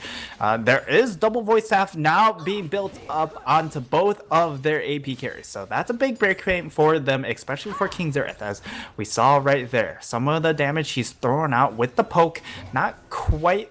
didn't quite have enough impact onto Lemon Monster King, but now it's starting to stick a little bit now. It is all about the wave clear wars. Who can get the wave faster than the other team? And so far, Eastern Wizards, they are consistently able to shove it under the tower. Legend, and he's just walking in the base, threatening anyone who dares to overstep. He's going to delete everyone, maybe apart from Arben, Ronaldo, and Llama. But even then, give him enough time, he will cut through them like butter through knife. And this game is just sitting on knife's edge, and definitely this Eastern Wizard on the better end of that knife. Yeah, right now Eastern Wizards, they've got good positioning. However, they are still a little bit of a low range. If they aren't able to just pull the trigger and go for the engage from the Jarvan, or split push 1-3-1 or 3-2, however which way they want to do it, then you're going to run into some issues against the Xerath, of course. Ooh, Noxy flashing forward, who's looking for the pick that could have won them the game. They forced instead the flash from King Xerath. Might of the Arcane will open up the fight, landing onto Noxy and Sneezy. It is going to be committing as well the Locket. That's big damage from the Requiem to start off the fray, and Noxy is going to get called out. Llama picking up the first kill of the fight. The health bars are getting low, but Legend is still healthy, so you need to be careful as Topaz. Looks like they will be content with the one pick, buy some more time for themselves, and force a general reset. Yeah, and Genial, his damage is just so tremendous there. You saw Noxy forced to use the Zanyas there, and which means that you've basically stun locked yourself for the entire duration, setting yourself up to get killed by that follow-up CC. And with the damage from Genial, he also zoned off the other members, taking so much damage they just couldn't stand around to try and help their support. They had to let that one go. And Topaz, once again, they found a way to slow the game down, and it's just going back and forth here. We're already coming up on to 45 minutes into the game. We could be going for a long one. Strap yourself in, Kachka. Oh yes, I'm just wondering who has the Gathering Storms, just looking down the runes, because that is going to pay off so much. And Mikul has Gathering Storm, King Xerath has Gathering Storm, Genialniak does not, and those are the only members. So look for the two carries on Topaz, because they're going to be only benefiting the longer this game keeps going. Oh yeah, and I mean, I'm pretty sure Sneezy also has it, because his AD is pretty darn high. Yeah, he actually doesn't. He went for Inspiration second. It's all the Infernal Drakes. Ooh. And the relatively low attack speed build on the Sivir. He only has one AS item, which means that he's more for about those ricochets. Yeah, but his AD is higher than this Tristana, and I mean, it makes sense with his build. He wants the extra protection with the life steal, with the magic resist, making sure that he doesn't get one shot by the two magic damage carries from the side of Topaz. Two Gathering Storms on them. Those ults are going to hit harder and harder. Definitely are. However, the double buffs have timed out for Eastern Wizards. We could be waiting until the next round of Baron and Elder. And let's not forget, if you're Eastern Wizards, you probably want to take the second Elder any day. It lasts 5 minutes. It gives you so many buffs, as Requiem has been hijacked. So definitely look for Bestamors to open up the fight with this cooldown. It will deal a lot of damage. Woohoo! Sneezy! That was not a sneeze. Yes. Right there. You also have to watch out for King Zerath, as an side note. Yeah, he has the Void Staff. He has everything needed to make their lives very difficult. Right, on the hand has been popped. Eastern Wizards looking for this ball lane inhibitor tower. It still stands. However, inhibitor in the mid lane. Popped down by Legendary. The tower final fall. Slamma in the front line is knocked out, reduced to half HP. He's still holding on. However, Lemon Monster King doing quite a bit of work. Here comes Legendary. He's looking for the picks. He throws out the North Zero to Mikkel and forces to run away. However, look at the Requiem. Can it deal the damage? No, it doesn't get anyone. Lemon Monster King still surviving. And Eastern Wizards, they find 3 inhibitors. Now looking for the re-engage with that as well, but also has to step back out. And Eastern Wizards, they get all the objective, they do not lose anyone. And the second Elder Dragon, it is spawning very soon. Yeah, they're also able to get all 3 inhibs. That's so punishing. Alright, so we didn't have a pause at the beginning of the game, but this is where we get the 6-minute pause. I mean, I sure hope we do not. There have been some lags reported, so of course we are going to wait as long as it is necessary. However, we get a breather. Let's reassess what actually is happening, because that was a lot of cooldowns burned by the side of Topaz. They don't really have that many ultimates, and now they somehow need to contest Eastern Wizards on that Elder, because if they don't, they are probably just going to lose. Yeah. If they don't contest this Elder Dragon, it's a lot of power going over in favor of Eastern Wizards. But at the same time, if you contest this Elder Dragon, they don't even need to do anything. They have 2 supers coming in on each wave. They would just win by default with all those super minions just streaming in. So I think while you bring up a good point that they shouldn't let the double Elder, second Elder go to them, what can they actually do though? And I think it's just, you guarantee you lose the game if you try and go for the steal, but you give yourself that minuscule of a chance for that comeback if you don't contest. Alright, well, they are going to give it over, so the second Elder Dragon has now been secured. I just want to look at some numbers, nearly 600 AD on Sneezy, and Legenden cresting over 900 AP. Even without Gathering Storm, those numbers are damn huge. And the Baron is the next objective. The inhibitor will be spawning. It will be the one in the top lane, so double super minions won't be a threat for a long time. But now King's Drought, he has to go and clear the bot lane. The Baron is already live, and it seems that Eastern Wizard, they are looking for the trap, but they realize Topaz, they aren't contesting it. That Baron is gone. Yeah, that Baron is absolutely obliterated. And at this point in the game, I kind of want to see Genial sell his Runic Echoes and get himself the Luden's Echo, as it is basically the same thing, but it does a little... Bestos is going to echo out. He goes gold and throws the Zodiac Geniac. Look at his HP. He's just deleted. Legan gets the kill. No, Mikkel is jumped on, and that's a double for the mid lane of Eastern Wizard. They are looking for more. They are not done yet, but Topaz are. And then the ace is coming through. That was a lightning speed ace at 48 minutes, and this will be the game. Eastern Wizards, they come back in this series, and they will defeat Topaz 2-1. Yeah, and a comprehensive victory in that third game. Sure, it was a little bit back and forth, but in the end, it never felt like Eastern Wizards lost too much control there. Sure, the side of Topaz, they came knocking at the door of their base, but they held it. And man, what a performance coming out from the carries of Eastern Wizards. Especially Legenden, as well as Sneezy. His ricochets have been massive in those fights. They just did all the work. And at the end of the series, I think one lesson we can all learn for the playoffs for Eastern Wizards, they aren't locked in yet, but they have pretty damn good chances after today, is don't let them scale. Just don't. Yeah, and for the side of Topaz, they allowed it to happen. They drafted compositions that were a little bit slower going, and Mikhail, Ahmed, Ronaldo, they weren't able to get ahead. They weren't able to snowball leads into the other lanes, and as a result, the game just slowed down too much. Right, well, Eastern Wizards secured a 2-1 win over Topaz, which actually means that both of these teams are currently sitting tied 4th with 13 points in the Division 1. So they're all in a comfortable spot when it comes to securing playoffs. As I said, not yet mathematically secured. They can still somehow drop out by losing all of the remaining games, and a very specific scenario, to be honest, but they are doing pretty well, and Eastern Wizards, that was a good showing.